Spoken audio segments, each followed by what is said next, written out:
Bueno, hermano, Dios me les bendiga a todos. En esta noche estamos, gracias al Señor, todo bien aquí. Algunos no se han excusado. Emilio y Angie en el aeropuerto de San Juan buscando a su hijo.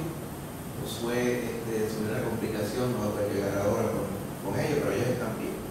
Gracias a Dios. La batería está bien, que parece que hay interferencia. Y el resto, pues estamos aquí. Generalmente llegamos acá a hablar los martes. Quisiéramos, ¿verdad?, que todos los hermanos estuvieran acá los martes, pero sigamos intercediendo, sigamos exhortando, sigamos dando el ejemplo, amén, para que todos tengan el fervor de poder estar acá cada martes y cada jueves también, amén. Recuerden que este jueves, como es Día de Acción de Gracias, típicamente estamos con nuestra familia, pues no nos congregamos aquí, pero ya el próximo domingo estaremos aquí como de costumbre. Amén. Bendito el Señor. Pues hermanos, como de costumbre también, pues este servidor va a dirigir el devocional también. Y tenemos dos himnos de Navidad que queremos cantar, gloria a Dios. Así que América Gloria nos va a ayudar con la diapositiva. Pero antes de ir allá vamos a orar y después que cantemos, pues entonces vamos al estudio de hoy, el segundo estudio de la serie Dios con nosotros. Amén. La preparación de Jesús. Amén. Padre Santo, Señor, ahora te damos gracias por la bendición que nos has dado de poder llegar a tu santa casa, Señor, para poder estar contigo, tu Espíritu en nosotros y nuestros hermanos, Señor, que nos citamos aquí para contemplar la hermosura de Jehová, como dice tu palabra, y para inquirir en tu templo, mi Señor. Estamos ahora aquí dispuestos a que tu Espíritu Santo nos bendiga, nos dirija a través de tu palabra, mi Señor Jesús, a través de los cánticos, que sea para tu gloria. Quita, Señor, cualquier distracción, cualquier asunto pendiente, nada, todo, para que podamos estar, Señor, aquí, aprovechando que tú nos hayas citado y que tu Espíritu está aquí con nosotros. Bendícenos, Señor, háblanos a nuestro corazón a través de tu palabra, que seas tú bendecido y exaltado con los cánticos también, Padre. Bendice a los hermanos, Señor, que no pudieron llegar hoy, a los hermanos, Señor, que quisieran que estuvieran también con nosotros hoy. Bendice, Padre. Que hoy, Señor, sea un día de regocijo aquí en tu casa, que podamos estar todos contemplando, Señor, tu bendición. Gracias, Padre. De paso también te pedimos por los hermanos, Señor, que anden en algún asunto aquí allá pendiente, Padre, darle tu gracia. También, Señor, intercedemos por aquellos que han perdido familiares, Señor, en esta tragedia allá en la República Dominicana, también, Padre. Ten misericordia de ellos también, Señor. También, Padre, permite, Señor, que todos los hermanos nos podamos ver este domingo, Señor, acá en tu casa, Señor, porque allí envías tu bendición y vida eterna. Gracias te damos, Señor. Ahora recibe las alabanzas, Señor, de nuestro corazón agradecido. Todo esto, Señor, lo pedimos en el nombre de Jesús. Amén. Amén. Gloria a Dios. Pues vamos a cantar entonces, hermanos, y luego de ello, pues vamos al estudio de la palabra. Amén. Gloria a Dios.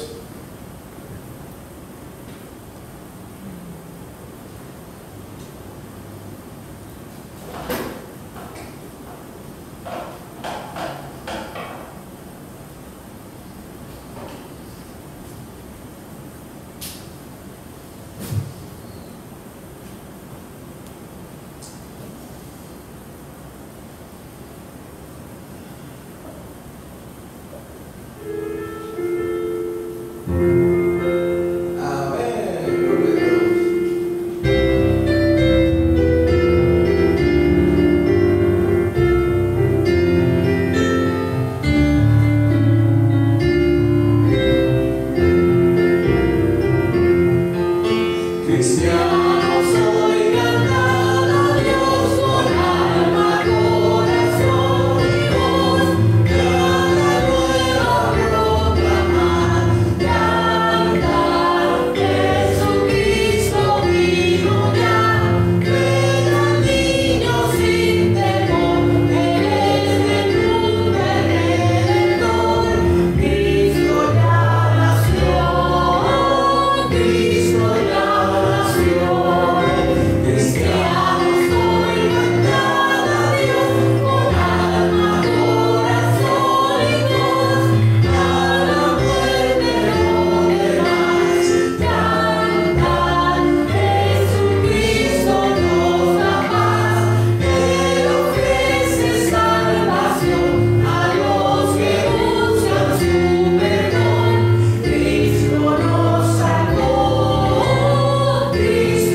Así que imagínense cuánto tiempo tienen los creyentes cantando este canto, ¿no?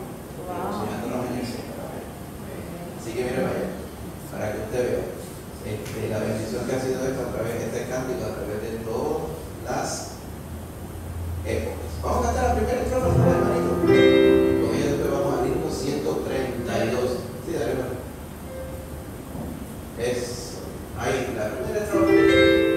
Cristianos, hoy cantar a Dios con alma, corazón y voz.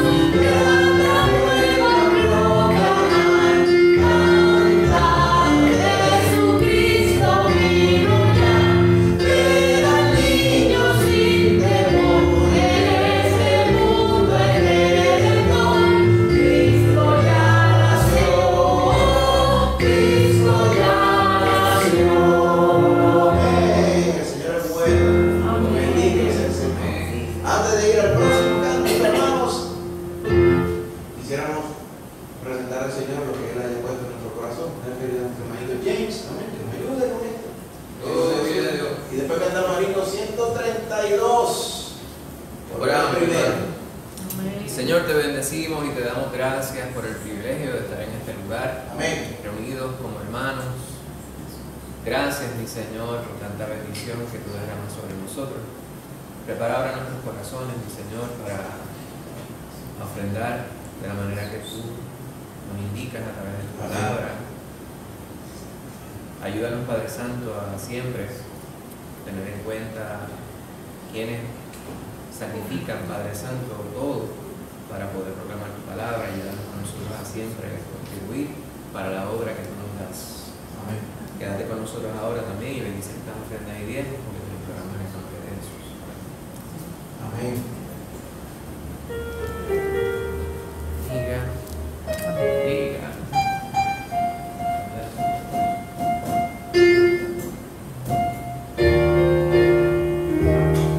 Amén. Este himno, hermano, es nuevo. Yo lo conocí un poco antes, pero creo que voy a aprender.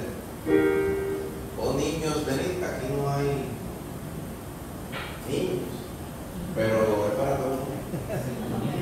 Hay que ser como un niño exactamente para ir al cielo. Amén. Si no, amén, recibís el Rey de los cielos como este niño, no podéis entrar a él. Amén.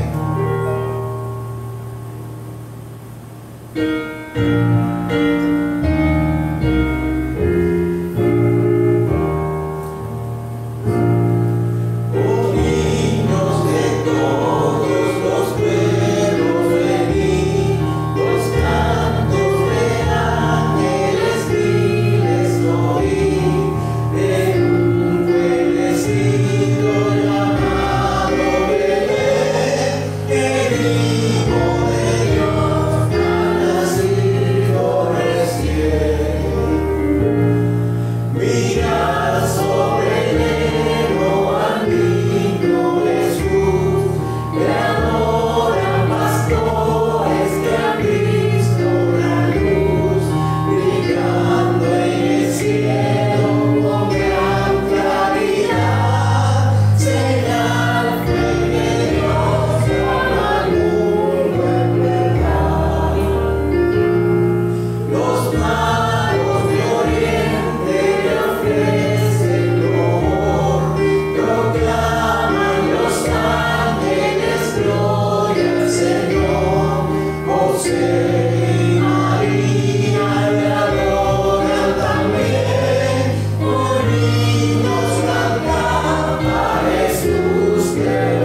pedimos a ti mismo que los hayas recibido, Señor, como nuestra ofrenda de alabanza, Señor, en esta noche.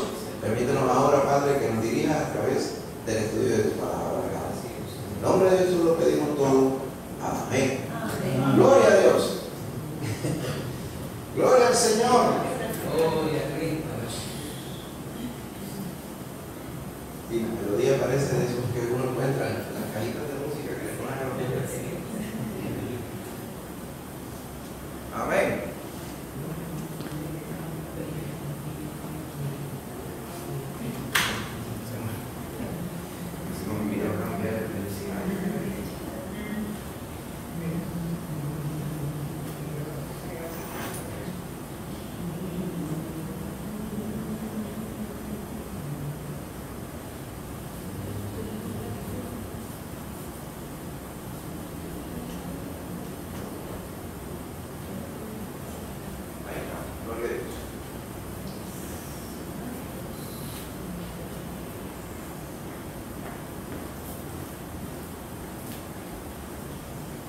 Gloria a Dios, hermano, aquí estamos, gracias al Señor.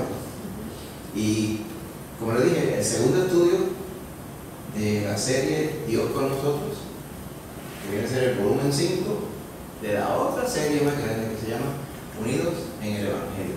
Amén. Así que vamos a ir a través de la palabra del Señor, Marcos capítulo 1 y Mateo capítulo 4. Entonces al Señor. Amén.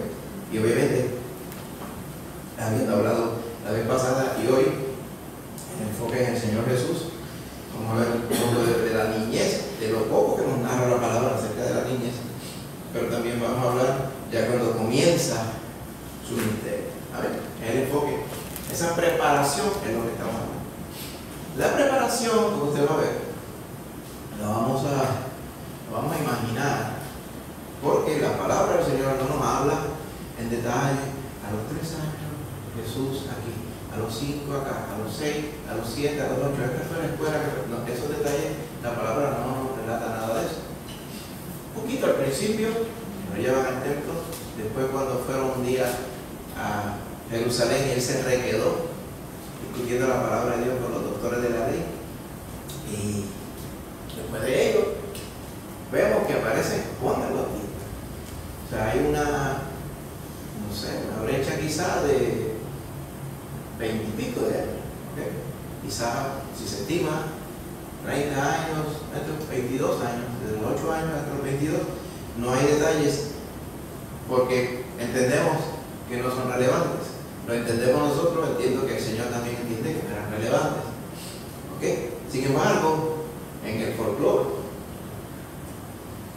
que está por todos lados, se crearon historias de la niñez de Jesús. No de ahora, sino de bien temprano. El mismo primer siglo, los años 60, 70, 80, 110, 120, por ahí, después del Señor Jesús. Hubo muchos que imaginaron historias acerca de la niñez de Jesús. Y escribieron evangelios. Por ejemplo, está el evangelio susodicho de Tomás, supuestamente escrito por Tomás, pero no hay evidencia de ello. Y ahí se ven muchas cosas fantásticas que cubren la niñez de Jesús. ¿Sí? Por eso le llaman el evangelio de la infancia de Tomás. No de Tomás, sino Tomás escribiendo de la infancia de Jesús. Y ahí se ven muchas cosas fantásticas que si usted en algún momento dado prestó atención a algunas películas que los canales de televisión ponían en la Semana Santa, que los canales a veces suspendían la programación normal e insertaban muchos programas, muchas películas viejas. Había algunos, si usted vio alguna escena una vez, Señor Jesús de niño, cuando niño, que el papá José cortó una tabla para hacer un mueble y le quedó muy corta. Y él le dijo, estírala, papá, y con el poder la estiró así, la tabla le quedó cuadradita. Después en otra, estaban unos niños jugando, y el Señor Jesús, el niño, les mandó que hicieran como si fuera con el barro, unas formitas de pájaro, y él sopló y le dio vida a los pájaros volaron. O sea, cosas fantásticas como esta. En una ocasión estaban peleando y hubo un niño que vino y le dio un golpe al niño, el niño se lo maldijo, el niño se murió. Y todas esas historias están en ese evangelio de Tomás. Pero como la gente no distingue, eso cae en el folclore, y muchas personas que a lo mejor te les relata dicen, ah, sí, el de Jesús es este y aquello, y dice, eso no está en la palabra del Señor, eso son historias. Porque no son importantes, por eso es que no están aquí. Las partes importantes, relevantes del Señor Jesús, lo que sí realmente es relevante y importante es lo que está en la palabra del Señor. Amén. Así que no vamos a inventar sobre los años de la infancia de Jesús, los que lo formaron para su ministerio. Recuerde que es importante nosotros recordemos lo siguiente: Jehová Dios, Dios único y verdadero, amén, se encarnó en la persona de Jesús. ¿Okay?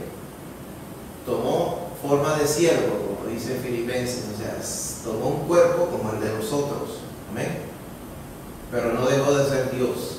Así que la persona de Jesús no podemos decir es solo humano, ni podemos decir es solo Dios. Eran las dos naturalezas a la vez. Ese es el misterio de la encarnación. Misterio porque hay cosas que aún no podemos concebir porque están en la mente, amén, y en la voluntad del Señor. Sí podemos entender hasta que es todo Dios y todo hombre. Esto lo estamos simplificando ahora en unos cuantos minutos, pero este tema causó mucha controversia a través de la historia de la iglesia. Muchos de los susodichos concilios ecuménicos no se confundan con la palabra ecuménico. La palabra ecuménico es una buena palabra. Ecuménico quiere decir que era para todo el mundo. Católico es una buena palabra, lo que pasa es que se ha viciado un poco porque se alude a la iglesia católica, pero católico quiere decir universal. Concilio católico, o sea, de todos los creyentes, muchos de ellos, los temas eran sobre las personas de Jesús. Y había mucha controversia.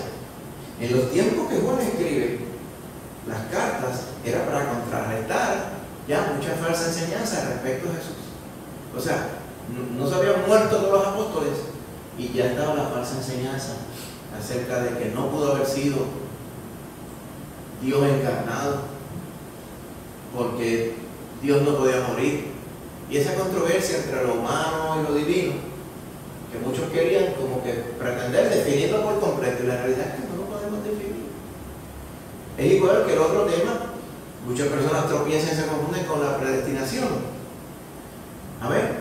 Y el libre albedrío, o sea, la libre decisión respecto a la salvación, también otro tema que a lo largo de los cientos de años de la iglesia se ha discutido y es controversial. La realidad es que las dos cosas son ciertas. El que Dios sepa quiénes son salvos, amén, y los mueve y los toca para salvación, pero la decisión final aún es de la persona. Pero el resto de la obra es del Señor. Entonces dice, pues si el resto de la obra es del Señor, entonces el Señor como que se predispone para uno, ¿sí o no? Por eso dice, yo tendré misericordia del que tendré misericordia. ¿Y qué persona que quiere entender hasta la médula todas estas cosas? No las vamos a poder entender, hermano, aquí con nuestra mente limitada. Lo importante que sabemos es que a través de la fe, por la gracia, dice la palabra, es que somos salvos. Así que si incluimos ahí también, ¿verdad?, la parte que estuvimos mencionando, el tema que mencionamos al principio, la deidad de Cristo. Amén. Cuando vayamos a orar estas porciones, tenemos que ver que Cristo, Jesús, el ungido de Dios, en su parte humana necesitaba ser criado como cualquier otro niño. Necesitaba ver un buen ejemplo como cualquier otro niño. Amén. O sea que no piense que por ser Dios encarnado, su humanidad nació criada. No, había que criarla también. Dios escogió a padres terrenales idóneos para que lo criaran.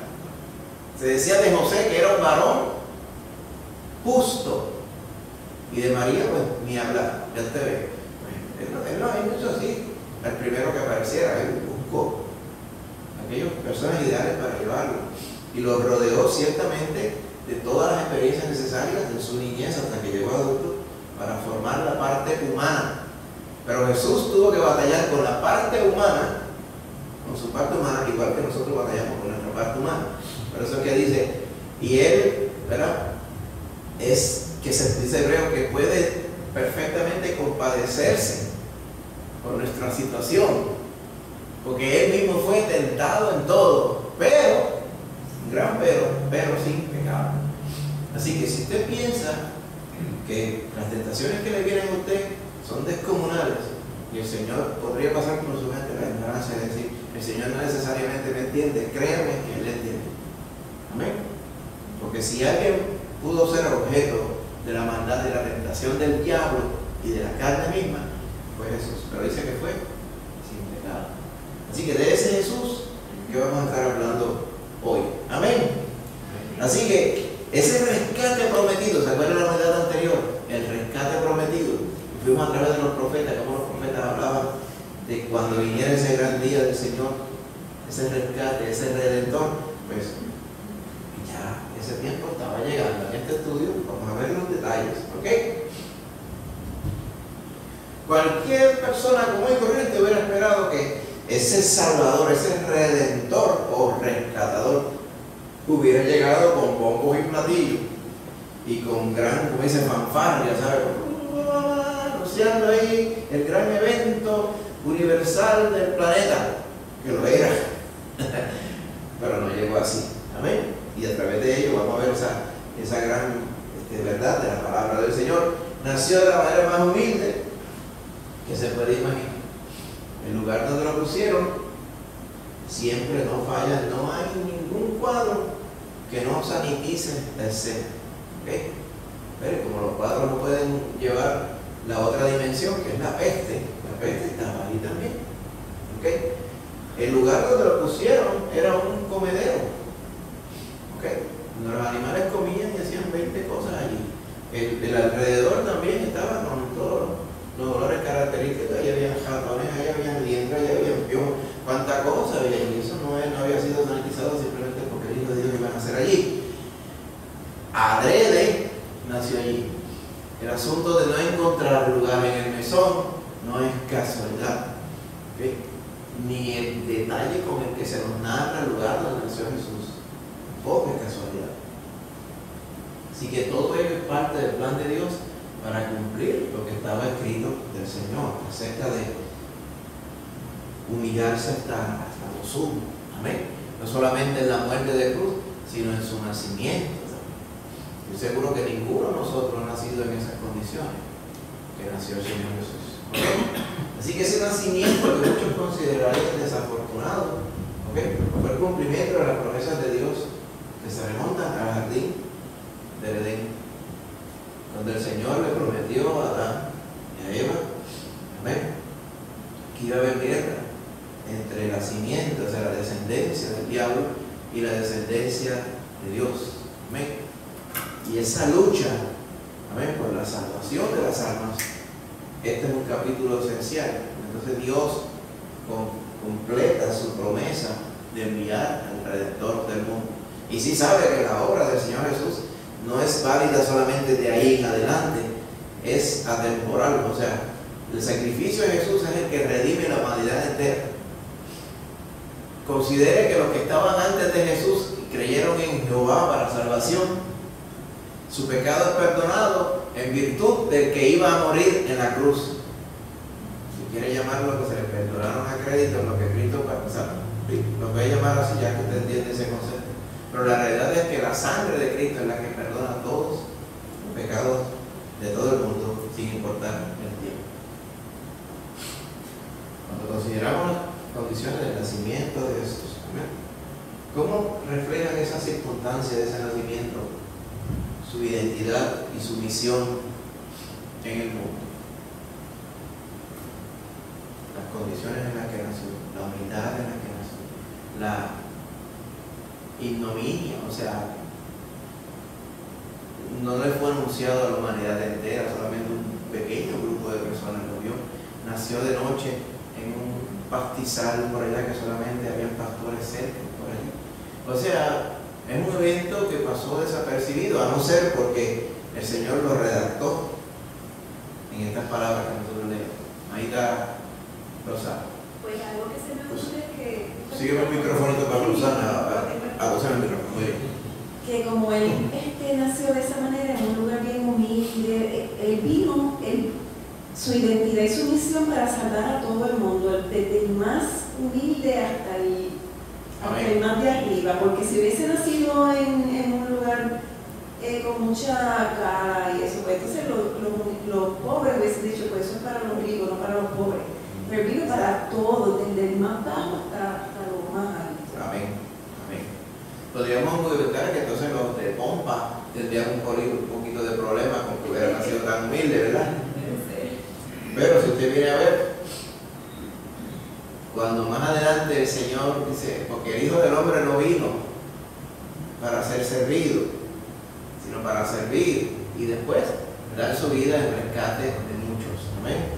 Así que todas estas condiciones hablan y atestiguan la misión completa del Señor. Amén. La obra completa del Señor Jesús. Entonces, así que si consideramos, miramos para atrás en el Antiguo Testamento, ¿ok? Vemos que no nació en el lugar que nació porque fue algo improvisado. Todo el Señor lo tenía calculado de esa forma, ¿ok?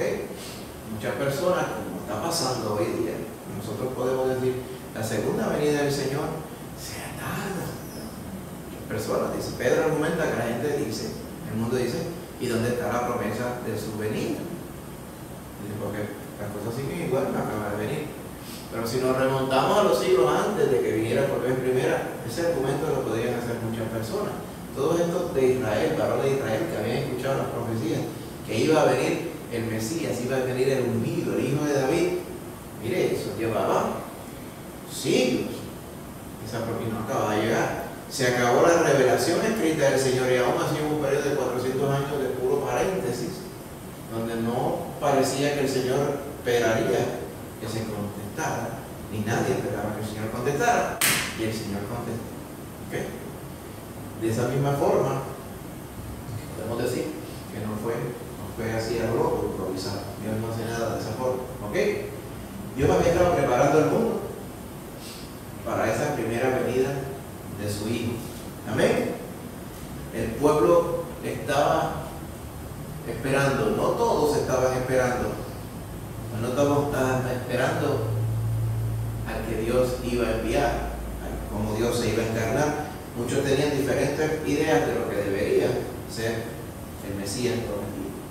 Pero el Señor preparó los tiempos para eso. ¿Ok? Pero va a ver que también luego, al haber nacido ya Jesús, hubo alguien que siguió preparando el camino, ¿verdad? De aquellos que estaban en los alrededores para el ministerio de Jesús. ¿Ok? Así que una vez nació, Dios siguió preparando el camino para su ministerio y su mensaje. Porque aunque él había nacido en anonimato, pronto iba a estar empezando su ministerio. Amén. Y el ministerio era de redención para todas las naciones, para todo aquel que cree. Amén. Primeramente al judío y también al griego, como diría Pablo más adelante, ¿verdad? Bendito sea el Señor. Gloria a Dios. Ahora, si nos podemos considerar, ¿cómo comparan las circunstancias del nacimiento de Jesús con Isaías 53?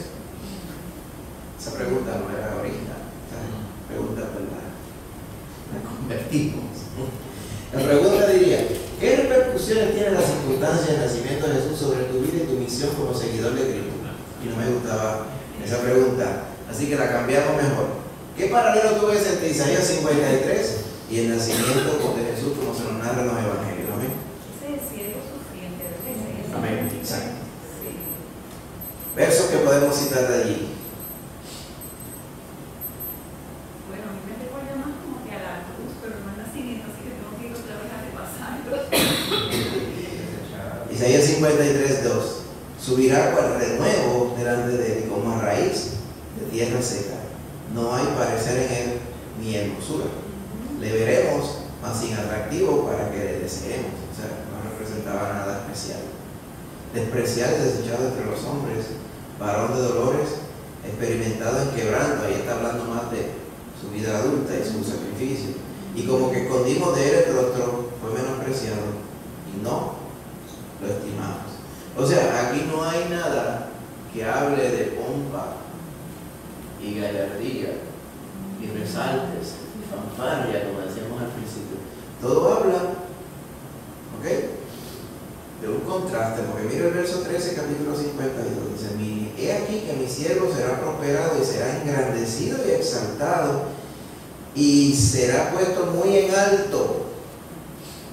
Pero por eso el argumento del verso 1 al 53 dice: pero ¿quién ha creído esto que estamos diciendo? La gente no lo va a creer. ¿Y a quién se le ha manifestado Jehová para que crea estas cosas? Que el que viene va a ser engrandecido y exaltado. ¿Por qué? Porque es que no aparenta eso. El argumento que hace del verso 2 en adelante dice que las cosas que serían exaltadas y engrandecidas para el hombre no es la apariencia del Hijo de Dios cuando nació. Y de hecho, cuando usted lee esto y usted comparea esto con la realidad del nacimiento y la vida de Jesús, usted dice, definitivamente cumple con la expectativa de esa profecía que estaba llegando. Amén. Ahora, María y José, hablando de ellos dos, que irían a criar a Jesús, vivían en Nazaret, pero estaban en Belén cuando nació Jesús, debido al censo romano. Y usted lo nota, este censo se usa, el hermano ya estuvo hablando de esto, todos los detalles que ponen y fijan históricamente en el calendario del censo. En el censo, no era como hoy que usted dice: pues yo estoy aquí, yo vivo en Isabela, pero en verdad yo nací en Nueva York. Allá te tenías que ir a donde tú hayas nacido. Es relativamente sencillo, porque muchas personas se quedaban donde habían nacido y allí morían. No era muy dado esto de estarse moviendo mucho. Hoy día, imagínense eso, tantas personas que viven en otro lugar. Pero en aquel tiempo, a pesar de ello, como quiera, Nazaret y Belén, pues no eran uno al lado del otro, porque había que caminar un rato. Pero tuvieron que ir a Belén, porque de allí era su procedencia. Se quedaron allí un tiempo, ¿ok?, hasta que un ángel se le apareció a José en un sueño, le conoce la historia, diciéndole que huyera a Egipto, ¿verdad? Porque eso fue después de, a ver si se me quedó sin batería, James. Necesito ayuda. Gloria, vamos a hacer una pausita, ¿no? Que aquí no ayuda. Gloria a Dios.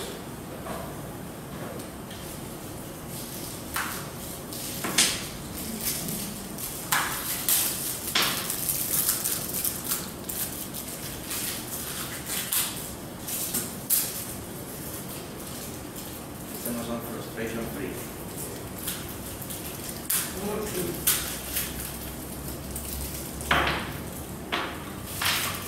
Suerte que no son por marca Pablo, ¿verdad? No.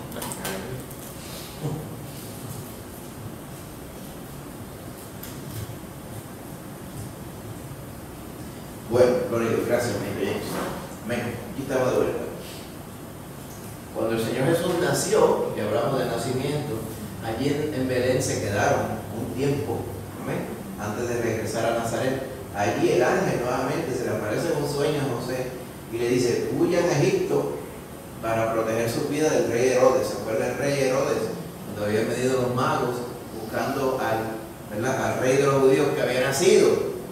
Ya el niño ya tenía cierta edad, se puede estimar que tenía posiblemente de año y pico hasta 2 años, en base a lo que se nos narra, principalmente porque Herodes mandó a matar a los 2 años para abajo, así que más o menos cuando Herodes indagó cuándo había nacido de los magos, pues más o menos lo estimó, o sea que posiblemente ese tiempo era lo que había pasado, ya un niñito simplemente caminaba y salieron a Egipto.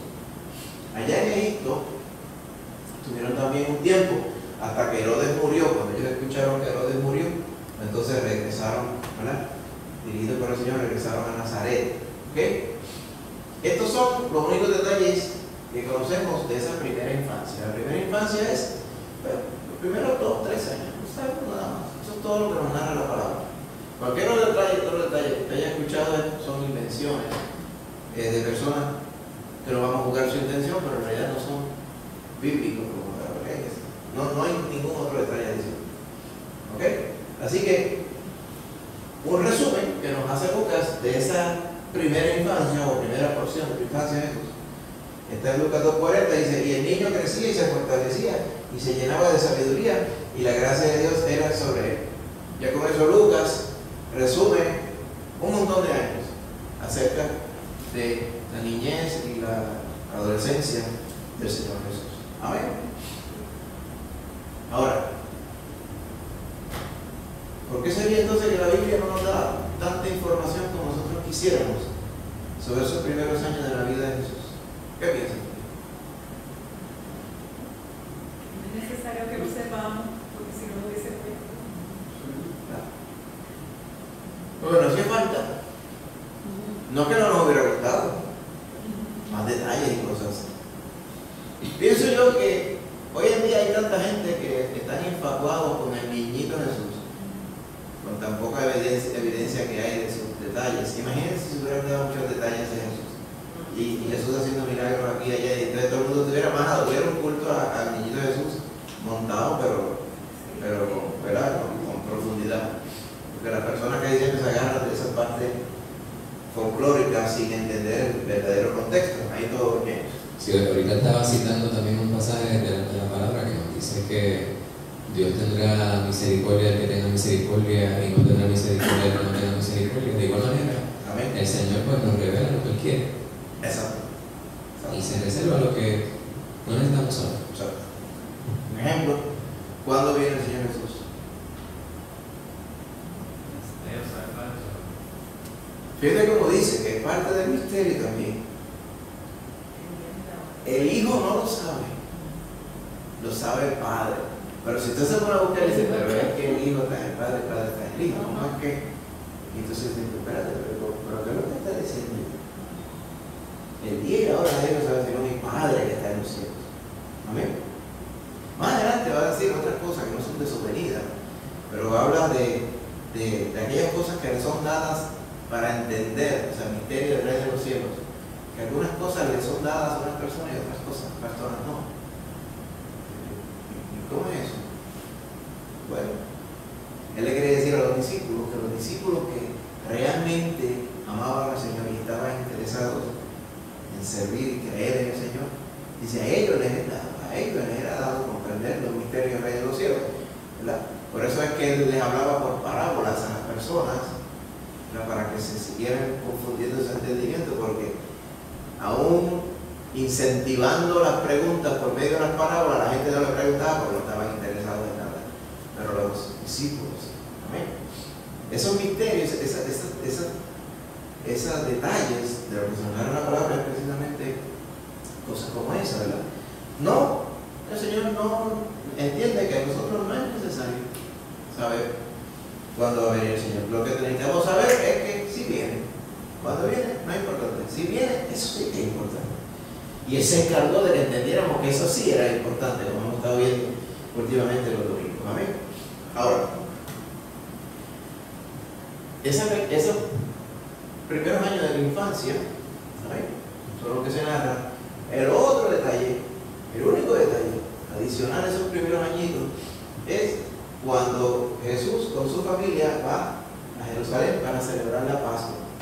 Era típico que todas las familias peregrinaban a Jerusalén, ¿amén?, para observar la Pascua allí, para llevar sus sacrificios y para quedarse un tiempo allí. ¿Ok? Así que cuando Jesús tenía 12 años, se quedó atrás en el templo mientras sus padres regresaban de Jerusalén a Nazaret. Ustedes dirán, pero qué padre más abandonado. ¿Tú te crees que yo no me voy a dar cuenta que mi hijo no está conmigo?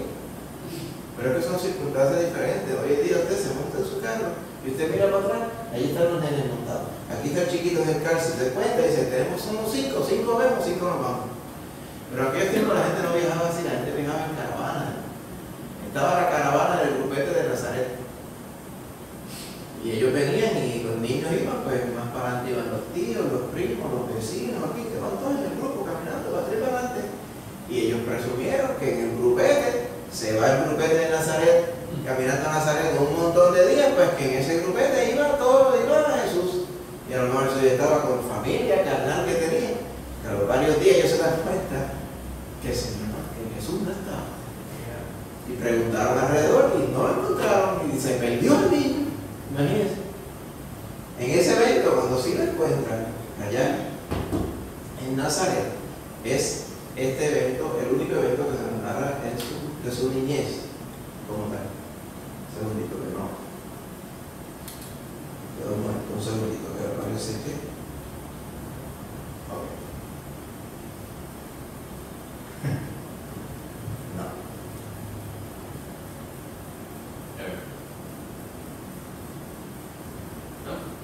No, a ver si será esto. Eso se la había cambiado con la pieza. Pero otro día.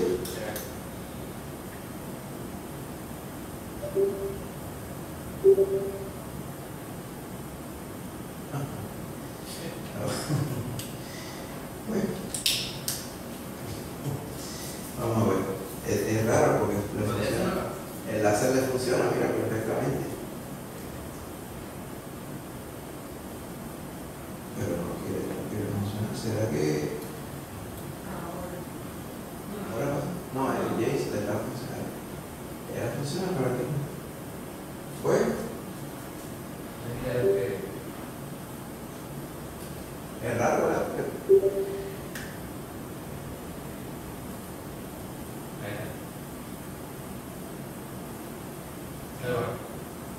¿Ah?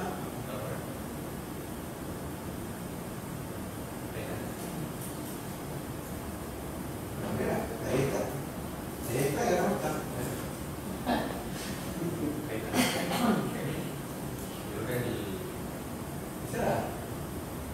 ¿Será el receiver? Raro, ¿verdad? Escucha, hermano, estos son así es la tecnología, ella funciona hasta que no funciona. Sí, pero no soy yo, eres tú que lo estás pasando. No, eso ha sido.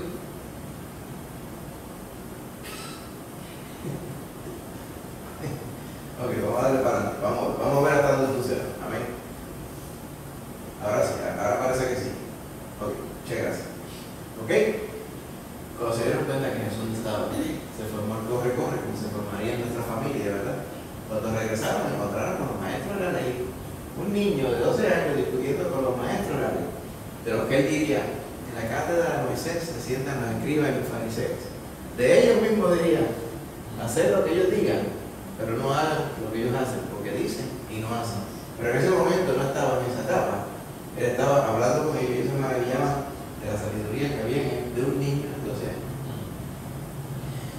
En aquellos tiempos, un niño de 12 años era como si cual cosa. Era como un saco de papa. ¿Ok? O 2 racimos de uva. Porque no importaban, no necesariamente contribuían, no podían contribuir a la sociedad, porque no trabajaban, no hacían fuerza, no producían nada. ¿Ok? Esos eran los niños varones, la niña era peor. Esa era la psiquis lamentable que había en los pueblos de aquel entonces. Eran pueblos bien prácticos, que solamente estaban enfocados en su mayoría en aquello que producía. ¿Ok? Como tal. Por eso era que había que pagar dote. Un varón quería casarse con una muchacha, tenía que compensarle al suegro, porque entonces se iba una sirvienta de la casa. Básicamente, por eso es. Ay, voy a perder una sirvienta, pero había que compensar al suegro, porque bendito el pobre suegro y una sirvienta menos en la casa. Así era. Cosas que son difíciles de comprender, pero no necesariamente se justifican, pero uno podría empezar a entender un poquito por la dificultad que costaba hacer las cosas antes. Hoy día pues, hay muchas cosas que ya tenemos máquinas y otras cosas. Que va al supermercado, trabaja, gana dinero, por la gracia de Dios, y con ese dinero va a comprar comida, que ya alguien le puso en una lata y le puso una tapa. Esos tiempos no existía, todo había que hacerlo a mano. Se podía entender, pero no justificar. Así que, para que usted entienda el contexto de cuán maravilloso e impactante era que un niño, y encima de eso no era un niño de Jerusalén, que era un niño del campo, de allá de Galilea. A lo mejor por su acento diría, este es un jibarito de Nazaret, y nos está enseñando la palabra a nosotros. Pero usted vaya entendiendo el contexto de lo que está pasando allí. Cuando José y María le reprenden o le preguntan, pero ¿y por qué tú te quedaste aquí? ¿Y por qué tú estás aquí? Ahí que le dice famosamente, ustedes no sabían que en los negocios, o sea, en los asuntos de mi padre me es necesario estar. ¿Ok? Y no lo digo porque estaba alzado, lo digo porque era la realidad. Ellos no podían comprender estas cosas, a pesar de que ellos sabían todo el contexto milagroso de la concepción y el nacimiento del niño. Cada rato la palabra dice, pero María meditaba en todas estas cosas en su corazón, ¿verdad? Para poder entender qué estaba desarrollándose. En un momento dado, un día lo vería como un niño común y corriente, y en ese mismo día por la tarde vería la gloria de Dios en él. Entonces ella tendría que ir creciendo también y ajustándose, al igual que José, a todo esto. Amén. Muy bien. Así que el otro resto de la maduración de Jesús, hasta que lo encontramos ya hecho un varón, es de esta forma, que está en el 2:52 de Lucas. Dice: Jesús crecía en sabiduría y en estatura y en gracia para con Dios y los hombres. Ya resumió todo el resto de la vida de Jesús hasta que aparece de nuevo en su ministerio. Amén. Una pregunta: ¿de qué manera crees que Dios preparó a Jesús para su ministerio terrenal mientras crecía? Tengo que decir de qué manera crees, porque como no sabemos los detalles, aparte de estos detallitos bien chiquititos, y cuando tenía 12 años no sabíamos nada más. Pero cuando vemos la evidencia del varón que se había forjado, ¿de qué manera creemos nosotros que le preparó Dios? Quizás en algún momento en su niñez él buscaba las escrituras para conocer lo que su padre quería leer, ¿verdad? Como que quizás se fue preparando lentamente con esa inquietud de saber qué estaba escrito. Qué estaba escrito quizás hasta de él, ¿verdad? Exacto. Eso es un buen punto. El autor de la escritura, que era Jesús, el inspirador de la escritura, ver escrito lo que él mismo inspiró. A veces yo me pregunto, ¿y el Señor escudriñaba la escritura? ¿O ya la sabía completamente de memoria? Posiblemente en su humanidad, si nos ponemos la parte humana, que es la parte que se le olvidan las cosas a uno se confunde, posiblemente tuvo que ir a lo que estaba escrito, ¿verdad? Pero era ya algo que dice toda la escritura, hablaba de él, dice: escudriñad las escrituras, porque en ellas os parece que tenéis la vida eterna, le decía a los maestros de la ley, y ellas son las que dan testimonio de mí. Amén.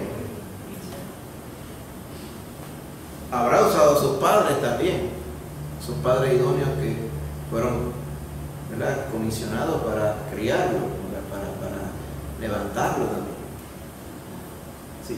Hebreos también dice que porque padeció aprendió obediencia. Exacto, también aprendió obediencia. Fíjense cómo Jesús, siendo Dios, tuvo que aprender en su humanidad a someterse a sus padres. O sea, todas estas cosas que en su vida única, ¿verdad?, tuvo que aprender a usar todo para terminar en un varón de Dios perfecto. ¿Okay? Así que no nos narra la escritura los detalles, pero usted ve esa humanidad de Cristo forjada de acuerdo a lo que Dios quería de él. Amén. Ahora, si vamos a un poco más de detalle, ¿verdad?, acerca de lo que estábamos diciendo al principio, Jesús es Dios. Usted no tiene ningún problema con eso, porque es lo que dice la escritura. Pero hay muchas personas que tienen problemas con esto. Llegan a verse allá arriba, entonces le empieza como un malestar, como una artritis, le da algo, carne de gallina, que se pone. Y es porque la palabra del Señor, este es el punto neurálgico de la palabra del Señor. Muchas personas hablan de Jesús, pero solamente unos poquitos hablan del Jesús bíblico como tal. El Jesús bíblico es Dios encarnado, Dios con nosotros, Emmanuel. Amén. Como es Dios, siempre ha existido. Amén. En el principio, Él estaba con Dios y el verbo era Dios y todas las cosas por Él fueron hechas, dice Juan. Y aquel verbo fue hecho carne. Juan 1:1-3, verso 14. Juan el Bautista testificó que aquel que vino después de él, Jesús, es mayor que él, porque era antes que yo. Estaba desde antes. ¿Ven? Ese Jesús es el Hijo de Dios, fue concebido en María por medio de la obra del Espíritu Santo. ¿Okay? Y el nombre Emmanuel está redactado en Mateo 1, 22, 23, significa Dios con nosotros.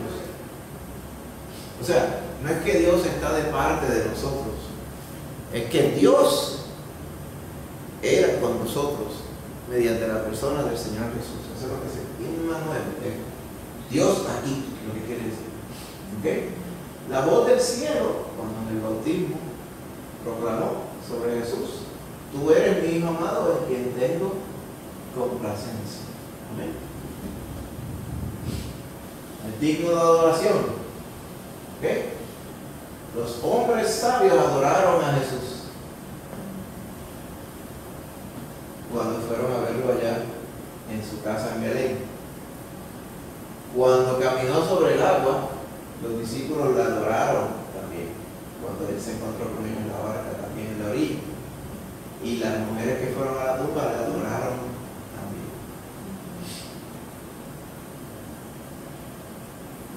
Juan, en el Apocalipsis, al ángel que le estaba revelando las cosas, se inclinó para adorarlo. Le dijo: no me adores a mí, adora a Dios.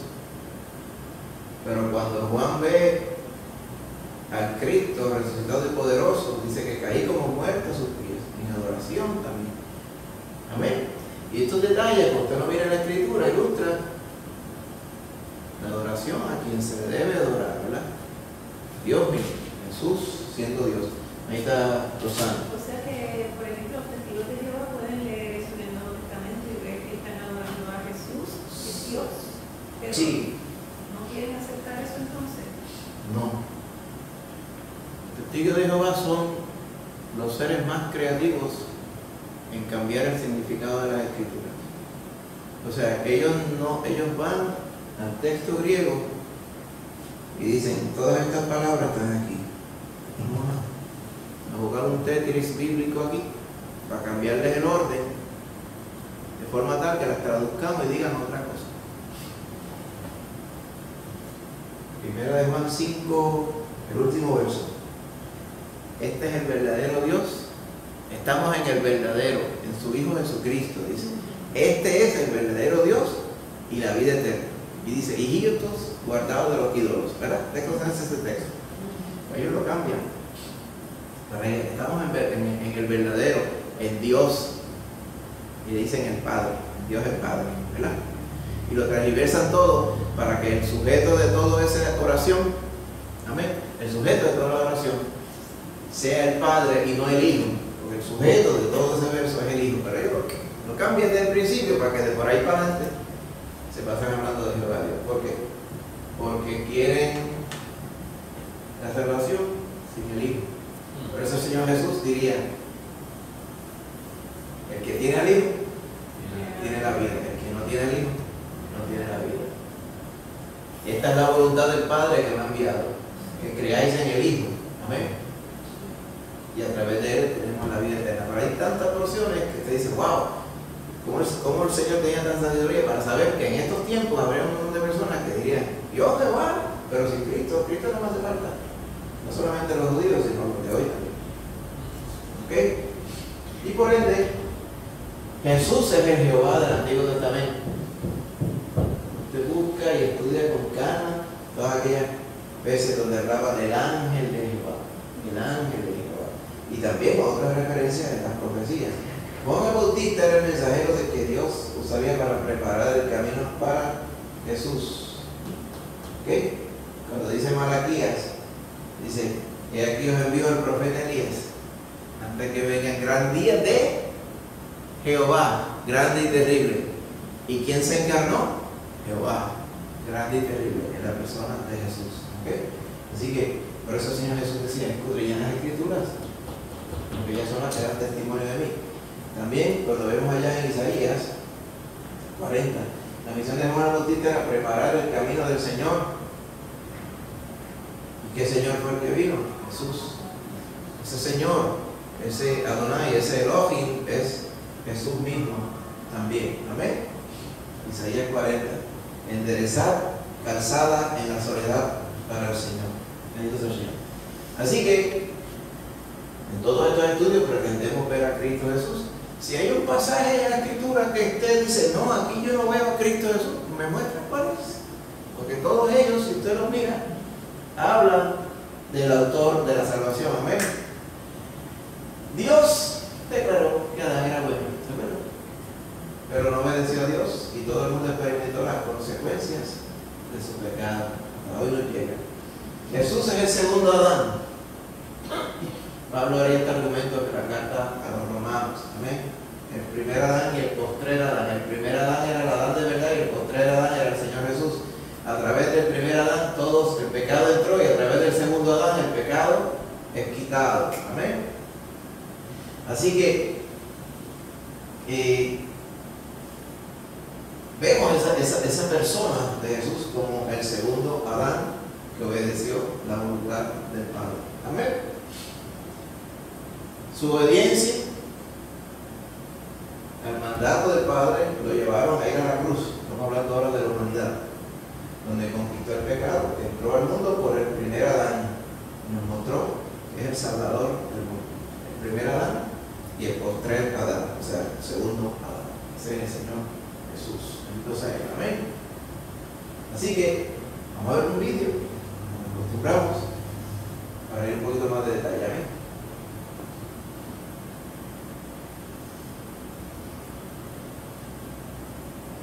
Amén.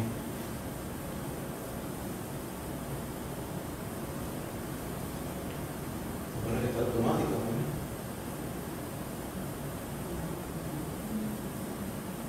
Ahí está caminando ya.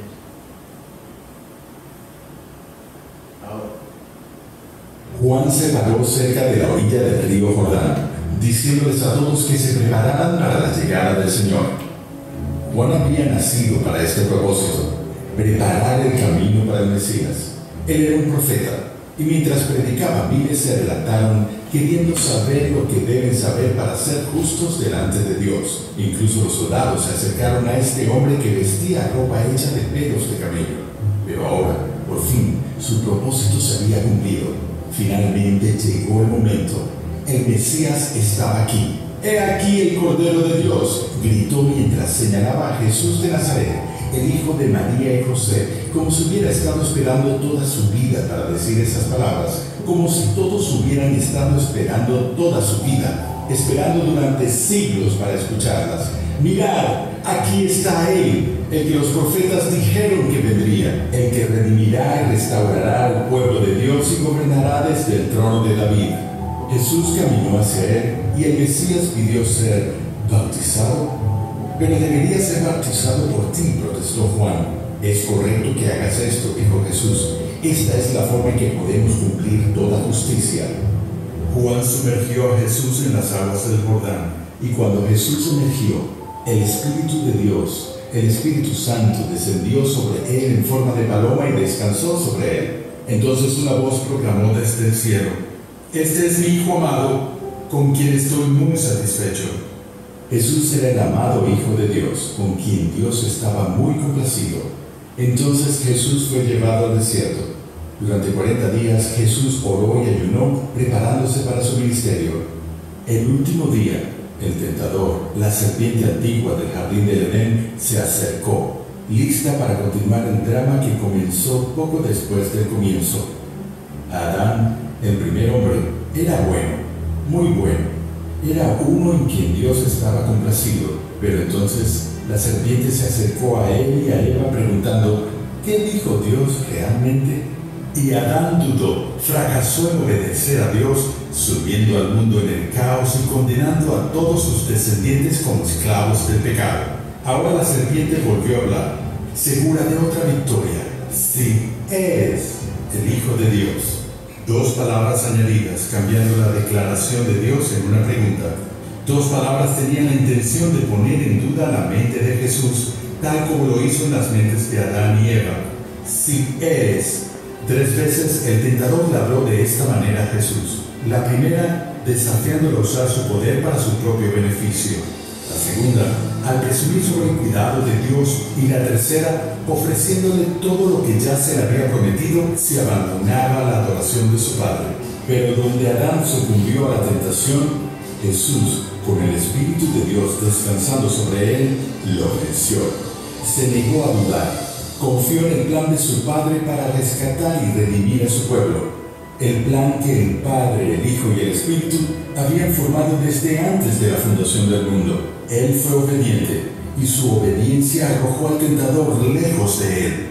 En obediencia cumplió su ministerio yendo a la cruz. A través de la obediencia conquistó el pecado y la muerte y terminó con el control de la maldición sobre su pueblo.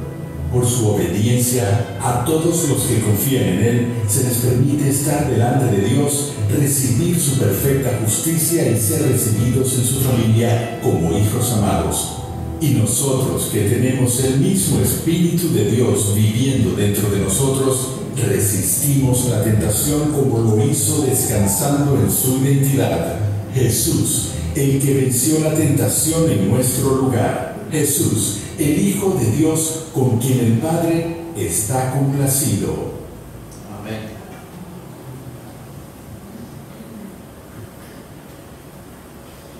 Vimos el resumen, ¿verdad?, de lo que habíamos estado mencionando en algunos detalles anteriormente.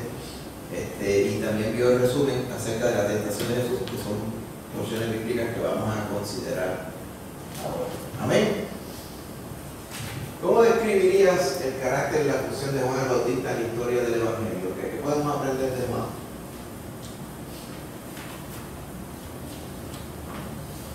La palabra dice que debería preparar el camino. Vino a preparar el camino y preparó el camino. Amén. O sea, el Señor, Dios se agradó de su Hijo. Dice, mi Padre me ama porque yo, ¿qué diría él? Yo hago lo que a Él le agrada. Pues así mismo, Dios, a través de la persona del Señor, reconoció a Juan. Dice, de los nacidos de mujer, no hay ninguno más grande que Juan. Pero dijo algo más grande todavía después. Pero el más pequeño del reino de los cielos es más grande que Él. Entonces de eso deja uno pensando. Y entonces, ¿cómo se define la grandeza de los siervos del Señor? Se define por la obediencia. ¿Amén? No se define por la fanfarria, por la fama, por la notoriedad, ni nada. Amén. Se define por la obediencia. Cuando el Señor nos manda a ser testigos y a predicar su palabra, hasta que Él venga y ser fieles, eso mismo es lo que espera el Señor de nosotros. Amén. El galardón suyo le será dado en la eternidad. Amén. El Señor nos llama a serle fieles. No nos llama a ser notorios, ni nos llama a ser conocidos. Todo lo contrario, ¿verdad? Irán, dice la palabra, que irán de allá para acá, ¿verdad? Los creyentes, sin necesariamente tener nada que sea notable ni resaltante. ¿Por qué nosotros iríamos a ser diferentes a lo que era el Señor Jesús? Amén. Que no había nada en Él humanamente para que resaltara ante los demás. Así somos nosotros también. Acuérdense que nosotros no estamos puestos aquí para estar eternamente en la misma condición que estamos. Para eso fue que vino el Señor a salvarnos. Amén. Para servirle de corazón. Ahora que ya Él nos salvó de las tinieblas. ¿Qué nos enseña el encuentro de Jesús con Satanás en el desierto sobre cómo combatir la tentación?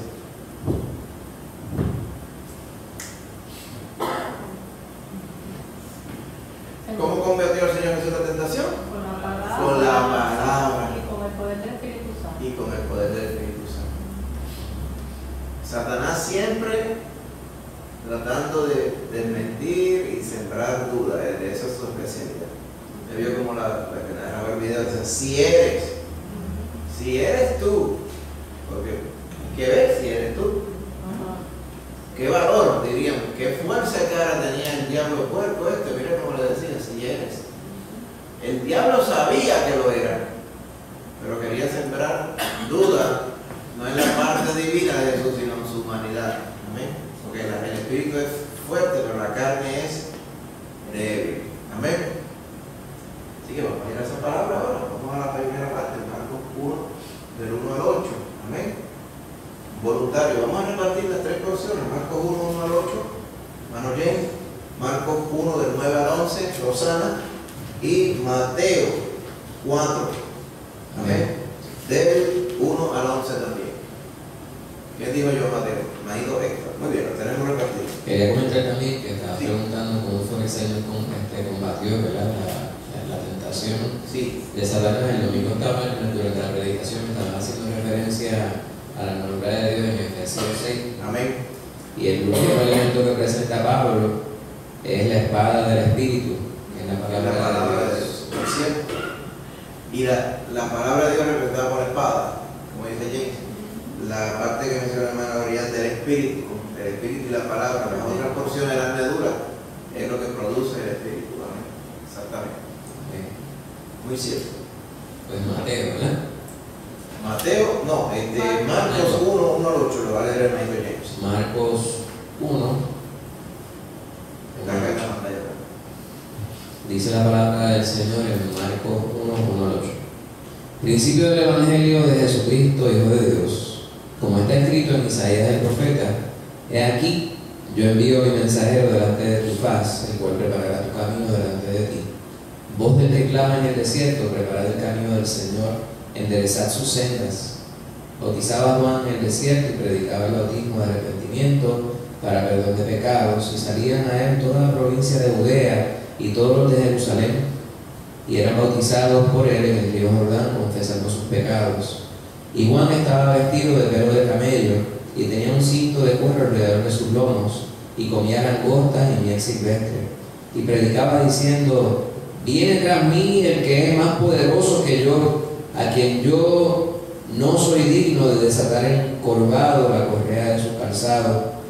Yo, a la verdad, os he bautizado con agua, pero él os bautizará con Espíritu Santo. Amén. Muchas gracias, James. Esta porción tiene partes paralelas en los 4 evangelios. ¿Okay? Posiblemente usted haya escuchado la porción de Mateo. Amén. Que es prácticamente igual, añade algunas otras referencias más. ¿Okay? Pero es prácticamente lo mismo. El Evangelio de Marcos está mucho más condensado. No narra tanto detalle, o sea, no narra tanto evento en tanto detalle, pero es completo en términos de relatar la vida de Jesús. Pero Mateo tiene mucho más detalles en esos años tempranos de Jesús, ¿verdad? Las porciones necesitamos. Aquí ya de plano no habla del nacimiento de Jesús ni nada. Marcos, como usted empieza de lleno hablando de la persona de Jesús en su obra como tal. Amén. Pero habiendo leído esta porción, ¿verdad? Hablando de Juan, del mensajero que Dios había enviado para preparar el camino delante de ti, delante del Hijo de Dios, citando Isaías 40, ¿okay? Y en el desierto bautizaba a Juan y predicaba el bautismo de arrepentimiento para perdón de pecados, y salían a él todos los de la provincia. Gloria y yo tuvimos la oportunidad de ir a la porción donde él bautizaba. Ni la región era atractiva tampoco, porque viste el rito era de aquí a ese banco de ancho. Sí, como un fango. O sea, eso que ponen de las aguas claras así, como que un paisaje, eso no era así. Eso era el desierto de Judea, era inhóspito, ¿ok? Estaba en los desiertos. Las otras porciones del escrito dice que Juan estaba vestido de pelo, ¿verdad? De pieles, tenía un cinto de cuero, y estoy seguro, y entonces también era nazareo, tenía el pelo largo, y pues para mucha gente diría: ¿quién es ese loco que está allá, verdad? Porque no sabían quién era. Pero dice que salían a él de Judea para ser bautizados, porque escuchaban la predicación de arrepentidos, ¿ok? Porque el reino de los cielos se ha acercado, confesando sus pecados. Y Juan estaba vestido de pelo de camello. Camello, con sudor. Elías sí, porque es que es un paralelo de Elías. Hasta la apariencia de Elías tenía el varón. Y la rajatabla de Elías también tenía el varón. ¿Okay? Era como si fueran familia casi, pero a la distancia, ¿verdad? 600 y pico de años, 700 años de distancia. Comía langosta. pero no las notas que nosotros estamos acostumbrados a comer. Y miel. O sea, era como si fueran nuggets con salsa de miel. Sí, con honey mustard. Los insectos, pero eran grandes, grandes que tenían cositas, tenían alimentos para las personas. Las personas los comían secos, esos insectos eran una plaga, se comían las plantas, los sembradíos, pero cuando los capturaban, pues los metían en un saco, se morían, los ponían en el sol para que se secaran y después se los comían porque tenían mucha proteína y los mojaban. Entonces lo crean con miel. O sea que ese es el concepto de honey. Mojarlo en miel se lo mismo. ¿Okay? No era algo normal, ¿verdad? Pero era lo que hacía. Predicaba diciendo, te vienen para arrepentimiento, pero el que viene detrás de mí es más poderoso que yo. Y yo no estoy ni cualificado para soltarle los zapatos y quitárselo. ¿Okay? Yo me bauticé con agua para arrepentimiento, pero él los bautizará con el Espíritu Santo. Y Mateo añade fuego. Más adelante explica cómo es que bautiza con el Espíritu Santo y fuego. Habla de, ¿verdad? Y él habla de la paja. Su aventador está en la mano. Tomará las espigas de trigo, las aventará, sacará el trigo y la paja y lo tirará hacia arriba, el aventador. El trigo sale volando y la paja se la lleva el viento, la paja la recoge, el trigo lo recoge en su granero y la paja la quema en el fuego, hablando del juicio que iba a traer el Señor Jesús. Por eso diría, no piensen que yo he venido a traer paz, he venido a traer disensión, porque de ahora en adelante habrá una familia de 5, habrán 3, ¿verdad? De acuerdo, y 2 no, respecto a él. Y esa discordia iba a estar. Por eso predicábamos en varias ocasiones acá, que todo el mundo tiene que tomar una decisión. No se puede quedar de entrar hasta Jesús. O rechazamos al Señor, o creemos en Él de corazón. No hay puntos intermedios. A eso se refería el Señor. Y ese era lo que estaba representando Juan aquí en su predicación. Y todos aquellos que salían a Él a ser bautizados estaban preparando su corazón para el que venía después de Juan. Amén. Juan diría, es necesario que Él crezca y yo mengue. Amén. Y eso no solamente aplica para Juan, eso aplica para todos nosotros. Amén. El que es grande es el Señor Jesús. Nosotros no somos nada. Amén. Ahí está luz. Yo creo que en Hechos hay una escena de unos discípulos de Bautista que no se habían sí, eso era creo que era en Éfeso, que había sido bautizado en el bautismo de Juan. Y que él le preguntó, ¿recibiste el Espíritu Santo cuando creíste? Y ellos, ni siquiera sabíamos que era el Espíritu Santo. Aquí, en Éfeso, exactamente, capítulo 19 de los Hechos. Sí.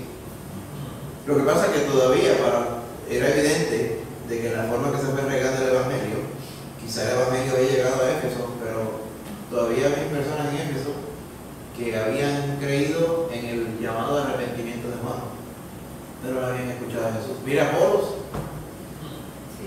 Apolo mismo no conocía el Evangelio completo, pero eso no le impedía predicar. Pero cuando quisiera que aquí la le viera, él necesita que él entienda completo el Evangelio. Lo mismo pasaba aquí con estas personas, ¿verdad? Ciertos discípulos él encontró en Éfeso, capítulo 19, verso 1. ¿Okay? ¿En qué fueron bautizados ustedes? En el bautismo de Juan. ¿Okay? O sea, habían creído hasta Juan, pero no habían creído en Jesús. Esa es la diferencia. Amén. Gloria a Dios. Vamos a una pregunta, ¿verdad? Para poder comprender esta porción un poquito más. ¿Cómo crees que Juan se percibía según estos versículos? Yo no creo cómo se percibía. Estoy seguro cómo Juan se percibía. ¿Cómo Juan se percibía según estos versículos? O sea, ¿qué opinión tenía Juan de él mismo? Lo que quiero decir. Un mensajero de parte de Dios. Que era un mensajero y que él no era. Cuando ustedes lo ven, creo que en Mateo, los que salían a él le preguntaban un montón de preguntas, ¿verdad? Y él se las contestaba todas. Déjenme decir aquí que sale Predicación de Juan Bautista, dice,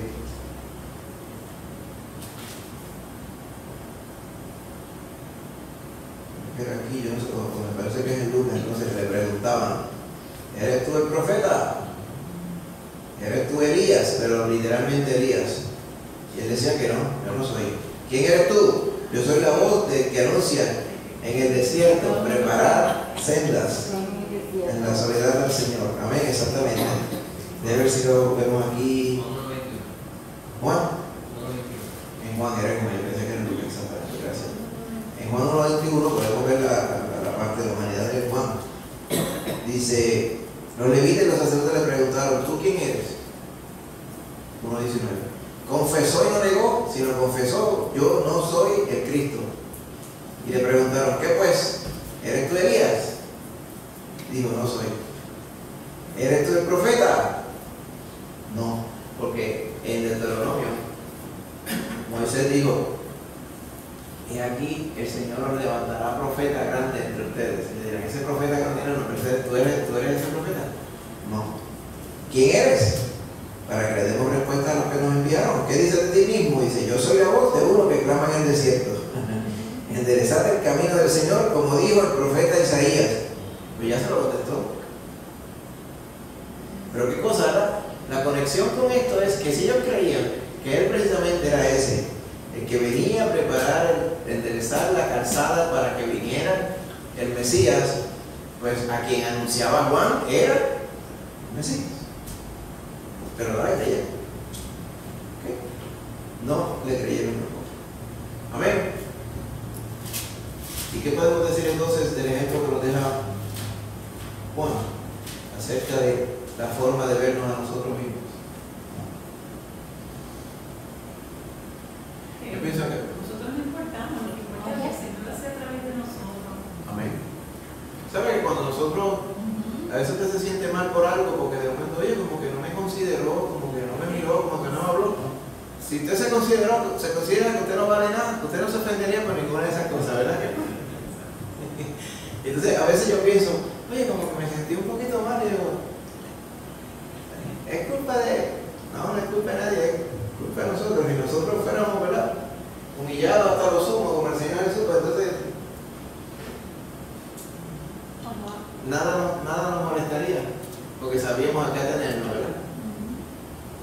Así fue, gloria a Dios. Y así mismo nos podemos ver nosotros mismos. Otra preguntita más. ¿Cómo le explicaría el arrepentimiento a uno que no es cristiano? Entonces decía, salían a él para bautizarse en las aguas por arrepentimiento, un bautismo de arrepentimiento. ¿Qué es eso? ¿Qué es arrepentirse? Porque hay una palabra de diccionario que es arrepentirse. Muchas veces tiene el contexto de sentir remordimiento por algo malo que se hizo. Pero eso no es el arrepentimiento bíblico. La palabra griega metanoia es un giro por completo. Implica un aborrecer de aquello que antes hacíamos. Es multifacética la palabra metanoia. Metanoia es, dice, qué porquería estaba yo haciendo antes, no la voy a hacer más. Como dice el corito, las cosas que yo hacía, ya no las hago más, porque ellas deshonran al Señor. Amén. Así que eso sería la forma que se lo explicaría. Amén. Gloria sea al Señor. Bendito sea Él. Así que Dios usó a Juan Bautista, hermano, para esto, como un vocero. El profeta que anunció la llegada de Jesús y que llamaría a la persona a prepararse para conocer a su rey a través del arrepentimiento. No se podía recibir al rey si no estaba humillado y arrepentido. ¿Ven? Arrepentirse significa apartarse del pecado, y de nosotros mismos, y acudir a Dios. Ahí está Rosana. Y pensar que Juan estuvo en el vientre de su mamá cuando María llegó a visitar a Elizabeth. Ah, sí, sí, también. Saltó de alegría en el vientre. En el vientre, sí. Ese era el Espíritu Santo, Sí. obrando esos niños desde antes de nacer. Amén. Así mismo es. Muy cierto. Amén. Así que el mensaje que seguimos predicando es que las personas tienen que reconocer su pecado, apartarse de él y reconocer a Jesús como Salvador y Señor. ¿Okay?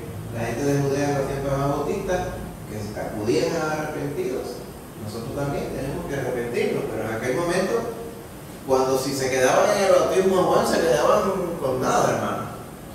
Se quedaban con una buena intención, pero había que arrepentirse y creer en el Señor Jesús. Amén. Pedro les diría, ¿qué haremos? A aquellos que les predico, arrepentidos y creer en el Evangelio. Amén, porque si se quedaban arrepentidos, se desarrepentían un poquito más para adelante. Había que creer en el Señor Jesús. Amén. Mucha gente pasa así. Mira, Judas le entró remordimiento por haber traicionado a Cristo. ¿Se salvó entonces?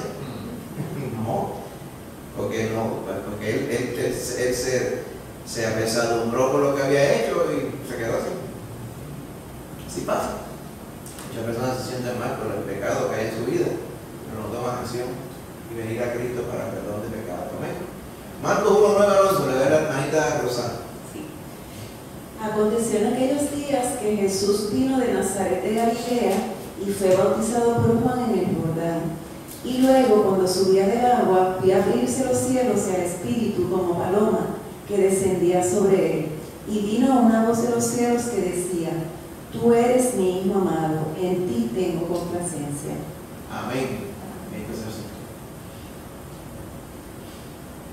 Así que mientras Juan estaba bautizando, llegó Jesús desde allá arriba de Nazaret de Galilea y fue bautizado por Juan en el Jordán.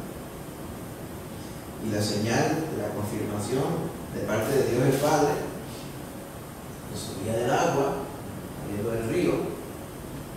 El Espíritu Santo no es una paloma, hay personas dicen que es una paloma.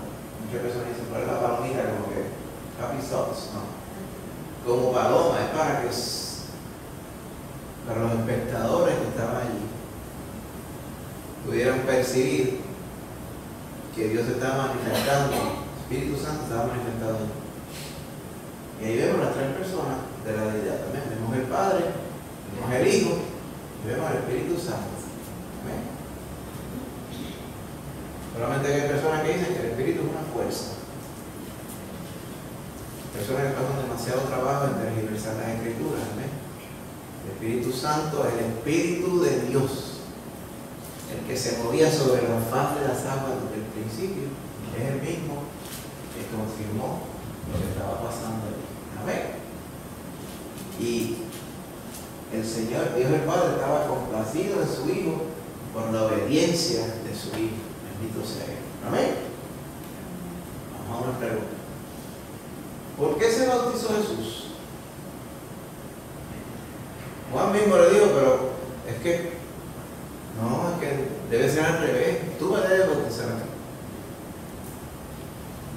En la porción, Jesús le diría, deja, como dice, haz lo que te digo, porque conviene que cumplamos toda justicia. ¿Qué quiere decir? ¿Qué quiere decir eso? ¿Qué es justicia? Obedecer. Obediencia. ¿Qué es justicia? Justicia, primero, ¿qué definir qué es justicia? No pienses en una corte con abogados y fiscales. No. Justicia, hacer lo que es correcto. Dice, tenemos que hacer lo que es correcto. O sea, lo correcto era que Jesús se bautizara. ¿Por qué? ¿Ven? O sea, el apoyo de Dios el Padre estaba en todo esto que estaba pasando ahí. Parte del comienzo del ministerio del Señor Jesús era que Él se bautizara. Puedo ponerle 20.000 personas después. Porque los que estaban allí pues vieron que Él se bautizó también. ¿Sí? Pero Él no se estaba bautizando para que me dice nada. ¿Ve? Esa es la gran diferencia. Uno diría, ¿pero qué pecados se han hecho Jesús? De ninguno. Pero Él fue el ejemplo. ¿Ven? Para que el bautizarse implicaba arrepentimiento, humillación. Esa es una de las grandes razones por las cuales también fue bautizado, para que se constatara lo que ya él estaba predispuesto a, que se humilló. Cada vez que Jesús hacía algo se seguía humillando, hasta que llegó a la cruz y se humilló hasta los últimos. ¿Okay? Pero el Señor Jesús, al igual que Juan, vivió una vida sometida y humillada. Una de las grandes razones por las cuales se bautizó también. Sí, a modo de comentario, porque estaba diciendo que hay personas que pasan mucho trabajo para expresar la palabra, pero también se me ocurre que hay personas que pasan mucho trabajo pretendiendo complicar la palabra, ¿verdad? Aún entendiendo la palabra en la manera más básica, más fundamental, quieren añadirle y tratar de ver cómo le pueden añadir filosofía de hombre.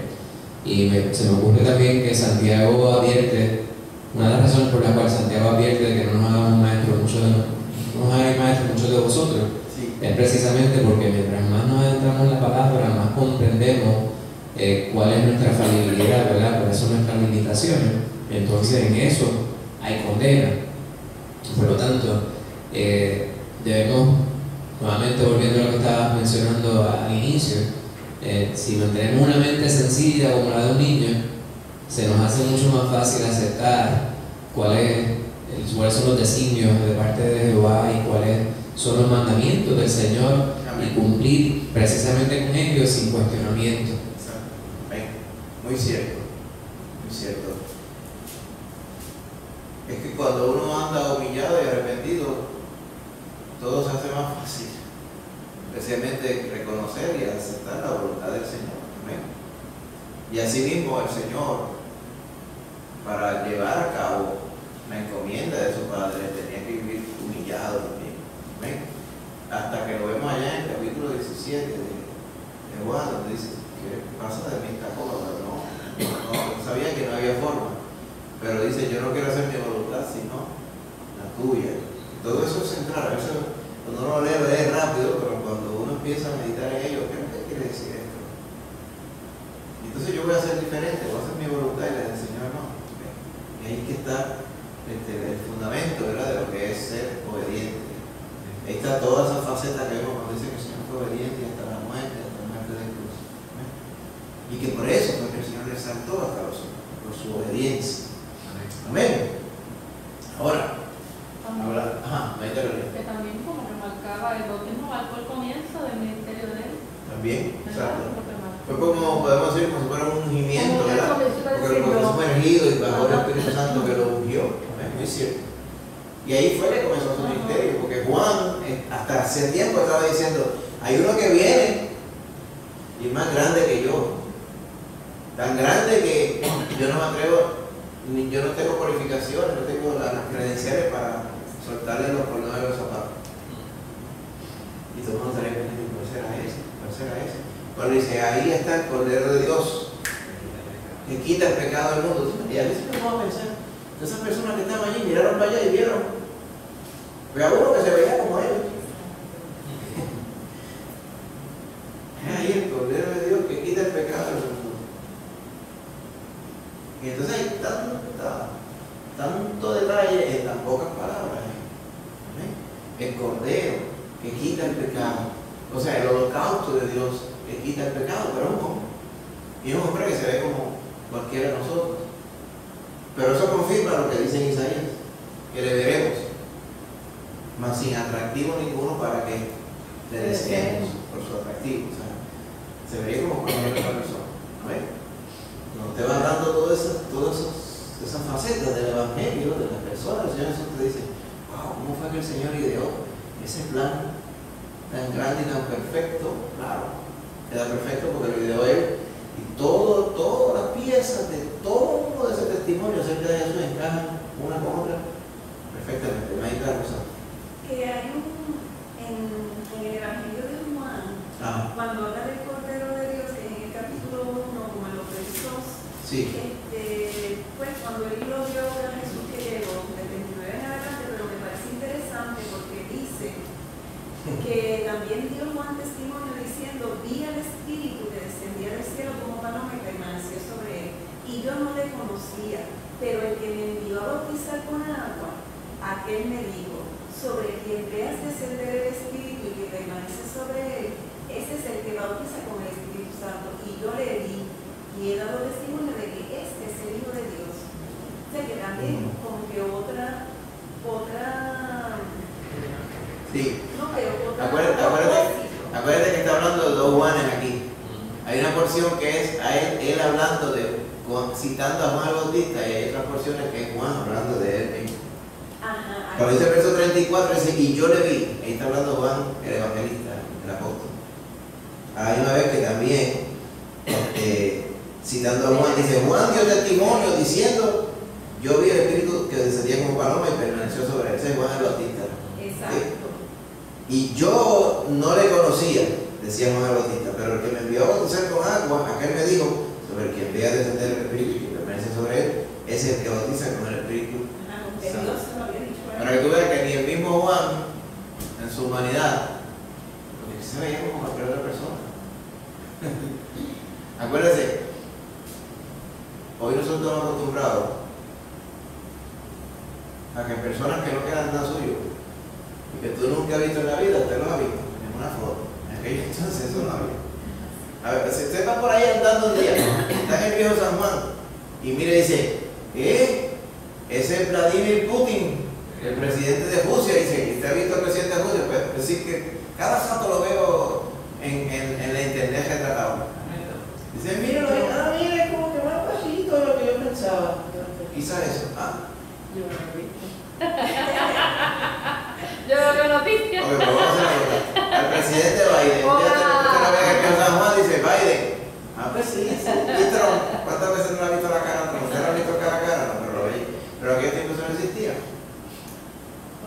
Lo más seguro, y estoy completamente seguro, es que cuando ellos no, posiblemente que se veían, porque Juan se crió en Judea, Jesús se crió en Galilea. Ellos nunca más se vieron hasta cuando se encuentran por vez primera. ¿Quién tuvo que confirmarle a Juan el Bautista que ese era Jesús, el Cordero de Dios? El mismo Espíritu Santo de Dios. Amén. Así tuvo que ser. O sea, ¿cuáles las credenciales? Él no iba a venir con un certificado, ni con un árbol genealógico, ni esas cosas. Le iba a confirmar Dios el Padre mismo por medio del Espíritu Santo. Eso es lo que se nos narra aquí, el Cordero de Dios. ¿Amén? Muy cierto. ¿Ok? Así que el Señor no necesitaba arrepentirse, pero lo hizo para cumplir todo lo que es justo y necesario. ¿Qué es tan significativo entonces sobre la voz de Dios desde el cielo cuando Jesús fue bautizado? Imagínate, ¿quién más le sale una voz del cielo? Exacto, pues dice, este es mi Hijo amado, en quien yo me complazco. Pero dijo algo importante después. ¿Qué dijo? A él oí. Bueno, lo dijo todo. A ese es que hay que oír. A más ninguno. Prestenle atención a él. Eso fue profetizado por Isaías 42. Ajá. Exacto. Tú vas allá a Isaías. Veníamos hablando hace un rato acerca de Isaías 40. Este es 42. Isaías 40 se nos habla también del camino del Señor. Isaías 42:1, en mi siervo yo le sostendré, en quien mi alma tiene contentamiento, es mi escogido, y he puesto sobre él mi espíritu, es el Espíritu Santo. Él traerá justicia a las naciones, no gritará, ni alzará su voz, ni la hará oír en las calles, no quebrará la caña cascada, o sea, él no viene a romper lo que se está rompiendo, ni apagará el pavo y los cuminares, o sea, él no viene a acabar de apagar lo que se está apagando. Dice, por medio de la verdad, más bien, traerá justicia. Amén. Por ahí sigue describiendo acerca de su siervo, y su siervo era él mismo. Esos son de los misterios grandes de la Escritura, bendito sea el Señor. Amén. Ahora bien, ¿por qué el bautismo es un paso necesario para los creyentes en Jesús? Esta pregunta yo no modifiqué porque decía los seguidores de Jesús. A mí no me gusta la palabra seguidores, porque el PNP tiene seguidores, pero el Señor no tiene seguidores. El Señor tiene a sus hijos que que son salvos por la fe. No me gusta, aborrezco la palabra seguidores para este contexto, por eso se la quité. ¿Por qué el bautismo es un paso necesario para los creyentes en Jesús? Bueno, la palabra dice que nos bauticemos. Sí, porque Él lo manda. Creamos y nos bauticemos. Es un mandato, una ordenanza del Señor. ¿Amén? Y así tenemos que hacerlo. Estamos hablando de obediencia. ¿Cómo se ha agradado el Padre? ¿Por qué se ha agradado el Padre de Jesús? Por la obediencia de Dios. Ahí está, en el nombre del Señor. Majito James. Sí, el bautismo, aunque no es una forma de discipular, sí es testimonio. Es un testimonio, claro que sí, un testimonio. Pero de la misma forma que Jesús dijo, tenemos que cumplir toda justicia. Pues nosotros mismos, a pesar de que nosotros no solamente para cumplir justicia, tenemos que bautizarnos porque el Señor lo ha mandado de manera de testimonio, representando que morimos al pecado y nacimos a una nueva vida. Amén. Así que un paso necesario. La pregunta original decía, mire, ¿por qué el bautismo es un paso importante para los seguidores de Jesús hoy? Y hubo que votarla completa y cambiarla porque la pregunta está mal redactada. Espero que hayan tenido la buena intención, pero que quizás estaban un poquito equivocados. Amén. Exactamente. Así que resumiendo esta porción, antes de ir a la última que va a leer el hermano Héctor, el bautismo de Jesús señaló al principio, como está diciendo la Lorena, de su ministerio público, ¿verdad? La hermana Rosana, que la está diciendo. Gloria. Jesús no fue bautizado para el perdón de pecados, porque no teníamos cagado, sino para identificarse e identificar su ministerio como el ministerio y el mensaje de Juan el Bautista. Juan decía, pues, estoy preparando el camino para el que viene después de mí, este es el que viene después de mí. Así que cuando Jesús fue bautizado en ese río, se identificó con los pecadores que se arrepintieron y creyeron. De la misma manera nos asociamos con el pueblo de Dios y compartimos nuestro compromiso con Él cuando nos bautizamos.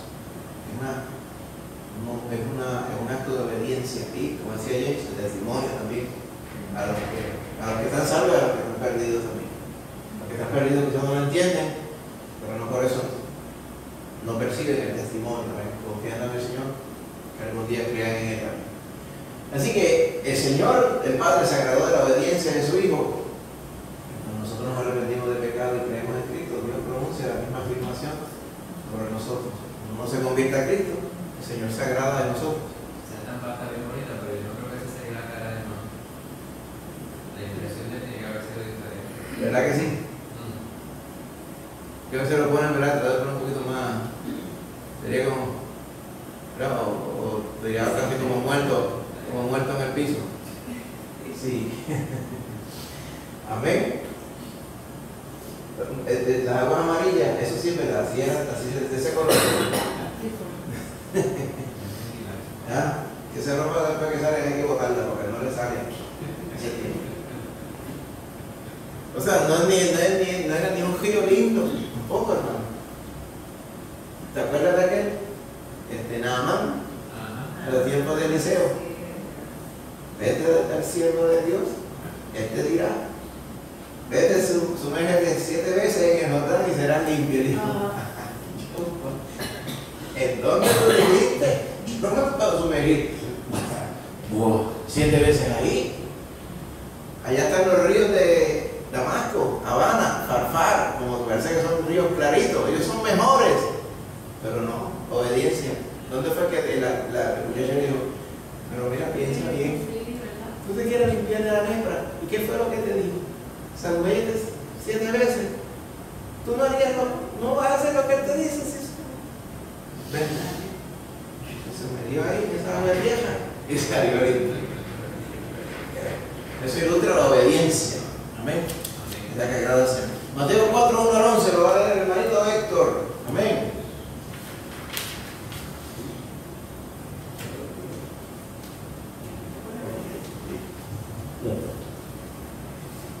Entonces Jesús fue llevado por el Espíritu al desierto para ser tentado por el diablo. Y después de haber ayunado 40 días y 40 noches, tuvo hambre. Y vino a él el tentador y le dijo: si eres hijo de Dios, se conviertan en pan. Él respondió y dijo, escrito está, no solo de pan vivirá el hombre, sino de toda palabra que sale de la boca de Dios. Entonces el diablo lo llevó a la santa ciudad y le puso sobre el pináculo del templo y le dijo, si eres hijo de Dios, échate abajo, porque escrito está, a tus ángeles mandará acerca de ti y en tus manos te sostendrán para que no tropieces con tu pie en piedra. Jesús le dijo, escrito está también, no tentarás al Señor tu Dios. Otra vez le llevó el diablo a un monte muy alto y le mostró todos los reinos del mundo y la gloria de ellos. Y le dijo, todo esto te daré si postrado me adorares. Entonces Jesús le dijo, vete, Satanás, porque escrito está, al Señor tu Dios adorarás y a Él solo servirás. El diablo entonces le dejó, y aquí vinieron ángeles que le servían. Amén. Bendito sea el Señor. Así que vimos la tentación del diablo allá en el desierto. El Señor fue a ayunar. Después de haber sido bautizado, directamente fue a ayunar para comenzar su ministerio. Meditando, ayunando, dedicándose solamente a su ministerio. Y entonces, claro, el diablo vino a tentarlo, pensando que la debilidad física, pues, era propicia para que el Señor cayera, ¿verdad? Lo tentó 3 veces. Primero porque tenía hambre. Y estas piedras que se conviertan en pan, algo dice, ¿verdad? ¿Quién se va a afectar porque las piedras se conviertan en pan? ¿Okay? Pero él no estaba, a pesar de que tenía hambre, él no estaba allí para comer. Y otra forma de decirlo es, yo no voy a comer cuando el diablo diga que yo voy a comer, yo voy a comer cuando el Señor quiera que yo coma. No es, o sea, uno no hace las cosas para darle gusto al diablo, me parecería en ocasiones que sí, ¿verdad? Así que el Señor estaba dedicándose a meditar en la palabra de Dios. ¿Okay? Pues no se cansó. Dice que el diablo le transportó a Jerusalén y le puso la parte más alta del templo, el muro del templo de Carmen, y le dijo, si eres hijo de Dios, tú te puedes tirar ahora mismo hacia abajo, pero antes de llegar abajo van a venir los ángeles de parte de tu padre que van a aguantar para que no tropieces con tu pie en piedra. De hecho, era tergiversando la escritura, porque él está diciendo, tírate por ese boquete para abajo, porque hay un verso que dice que el Señor te va a ayudar para que no tropieces con una piedra y te caigas. O sea, el verso era de un tropezadero, de un accidente que tú tienes para caerte, no de tirarte adrede. Porque el diablo se especializa en tergiversar la escritura para que la gente crea que la escritura dice cosas que ella no dice. El Señor también le contestó con la palabra, dice, no vas a tentar, o sea, a sonsacar, diríamos nosotros, al Señor tu Dios. Otra vez, tercera vez, me llevó a un monte muy alto y le mostró desde bien arriba los reinos que se podían ver en el mundo, de ese monte, y lo grande que era, y yo te voy a dar todo esto si me adoras. Entonces es otro engaño, porque todos iban a ser del Señor eventualmente. Esa es otra forma que el diablo usa para tentarnos. Si yo te voy a dar esto antes, te voy a dar bendiciones. Dice, pero ¿qué bendiciones? Si las bendiciones me las va a dar el Señor, y me va a dar muchas en la eternidad. Amén.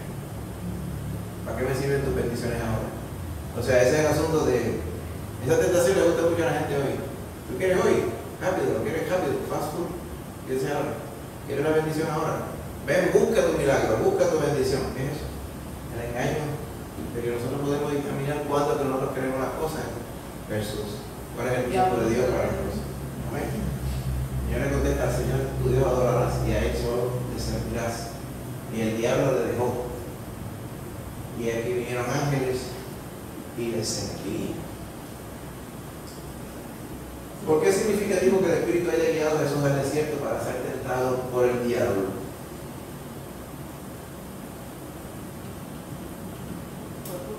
Un propósito de Dios. ¿Ven?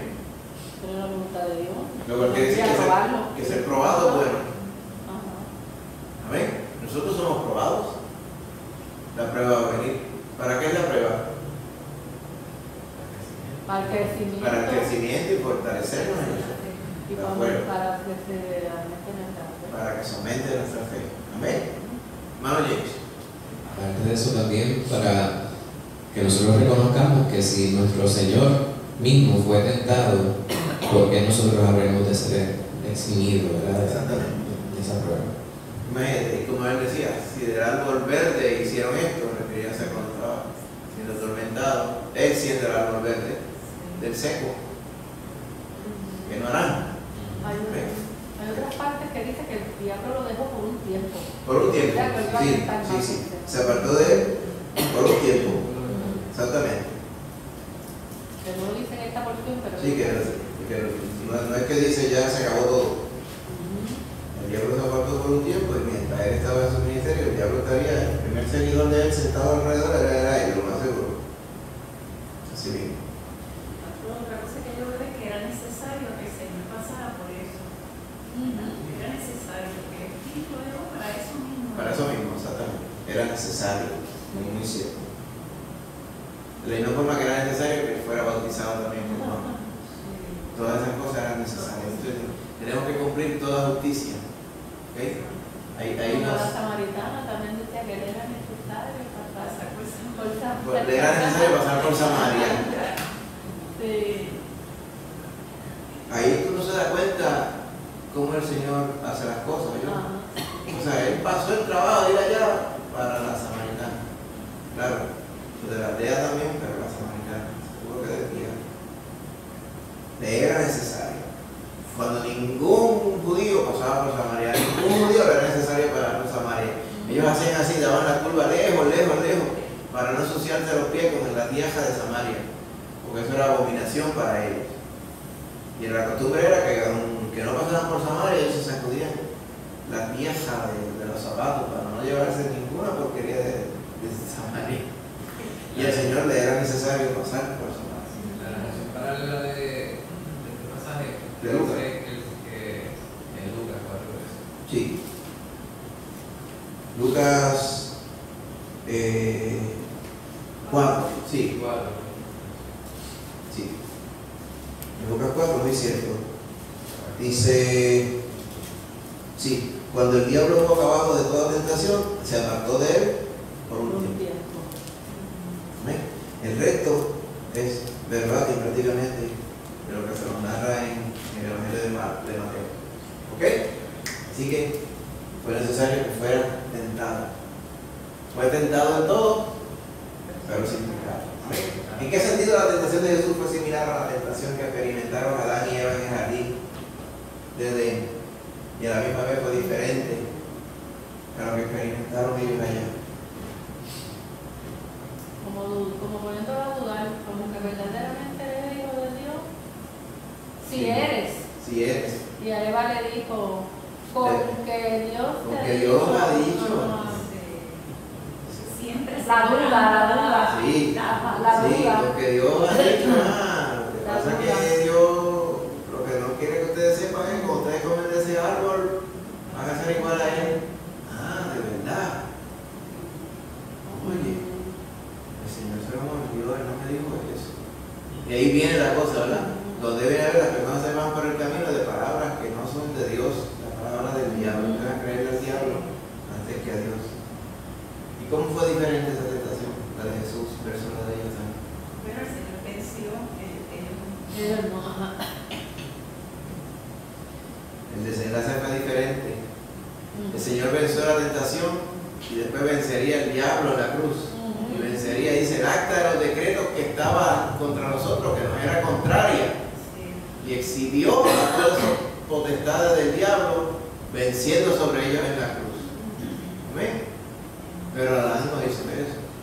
Adán cayó a la tentación. Ese primer Adán nos trajo el pecado. El segundo Adán venció el pecado. Amén. Amén. Esa es la diferencia.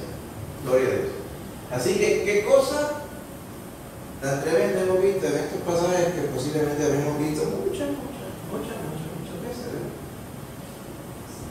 Resumiendo, como Jesús confió en Dios, siguió la dirección del Espíritu, aunque eso significara ser conducido a la batalla. Aquí lo vemos cuando los ángeles vinieron y le dieron. Iba a comer Pero ahí se eventualmente. la provisión de Dios. Sí, y allá va Satanás con la cabeza. Porque Amén. Exacto. Él iba a comer. también quizás. Pero no en ese momento, iba a comer cuando Dios quisiera, no cuando el diablo Es quisiera. como una enseñanza, ¿verdad? Exactamente. De uno no buscarse las cosas por uno mismo, Exacto. sino confiar en la provisión de Dios. Esperar en el Señor, la provisión del Señor, el tiempo del Señor, según la palabra del Señor, según el Señor nos diga. A todo eso podemos estar.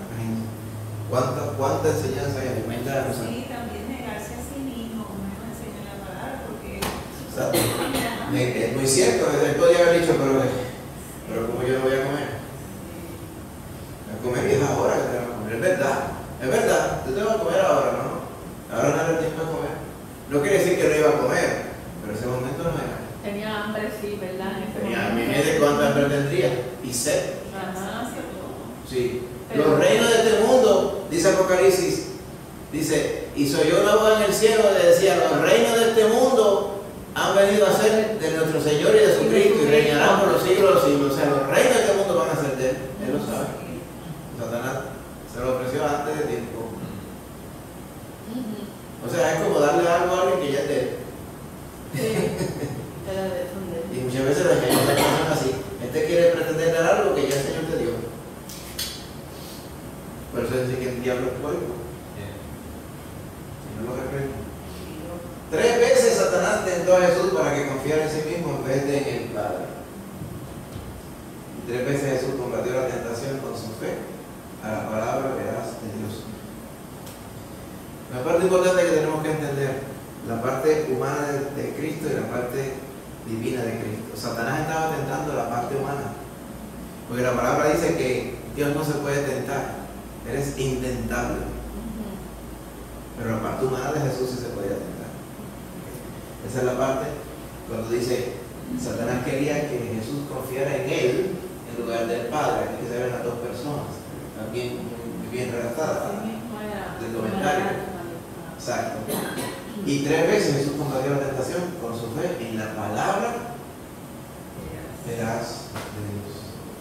Así que donde Adán y Eva fracasaron en la tentación, Jesús triunfó en la tentación. ¿Por qué? Porque le creyó a Dios. Lo que nosotros tenemos que hacer para creer, para vencer la tentación es creerle a Dios. Amén. Y confiar que el tiempo de Él, la provisión de Él, la forma de Él es la correcta. No la que nosotros nos ideamos, ayudados por la imaginación del diablo. Amén. Así que, hermano, hasta aquí nos ha traído el Señor en esta noche. Pero la semana que viene continuamos en el estudio número 3. No está en Marcos capítulo 1, porque ya estudiamos Marcos capítulo 1, sí, pero fue al principio. Continuamos después del verso 12 en adelante. ¿Ok? El tema, los milagros de Jesús. Así que estudia el capítulo 1 de Marcos también. Ya estamos en el tercer estudio. Amén. La semana que viene, Dios mediante. Amén. El 28 de noviembre, el último martes de noviembre, hermano. Amén. ¿Duda, pregunta, algún comentario, hermano? Antes de terminar. Amén. Recuerden que el jueves no nos congregamos, pero el domingo sí, Dios mediante. Pues vamos a estar de pie, hermano. Con esto oramos y nos preparamos para entonces que el Señor nos guíe a nuestras casas con su bendición. Padre Santo, hasta aquí nos has ayudado tu palabra. Gracias por esta bendición de poder estar prestos, Señor, a recibir la bendición de escudriñar las Escrituras, Padre. Gracias, Señor, porque en ellas hay tanta bendición para nuestra fe, para nuestra vida, para el diario y para lo que va a venir también, para la tentación que vendrá, para las pruebas que vienen, Señor. Gracias, Señor, por esta bendición que nos ha repartido hoy.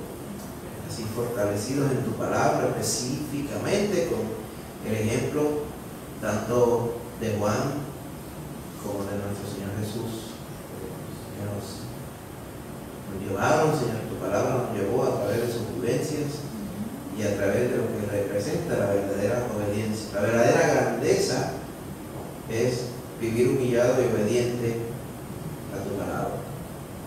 Gracias, Señor, te damos por ello. Te pedimos a tu bendición también, Señor, ir meditando en esta palabra a lo largo de los días. Permite que sea de bendición también a nuestros hermanos, Señor, que los pudieron ver en diferido, Padre. Bendice a los hermanos que hoy no pudieron estar, los hermanos que quisieron, que no pudieron. Inquieta a los hermanos que pudieron estar, no estuvieron. Para que no se pierdan estas bendiciones, Señor Jesús. Padre Santo, ahora llévanos con bien a nuestras casas y regrésanos, Padre, el domingo que viene, Padre, y que podamos verdaderamente honrar y reconocer las bendiciones que tú nos has dado. Este jueves, Señor, el mundo observa el día de la gratitud.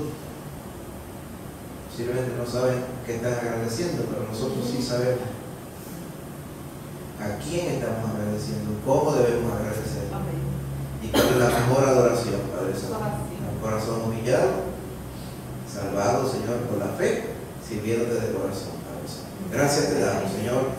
Todo esto lo pedimos en el nombre de Jesús.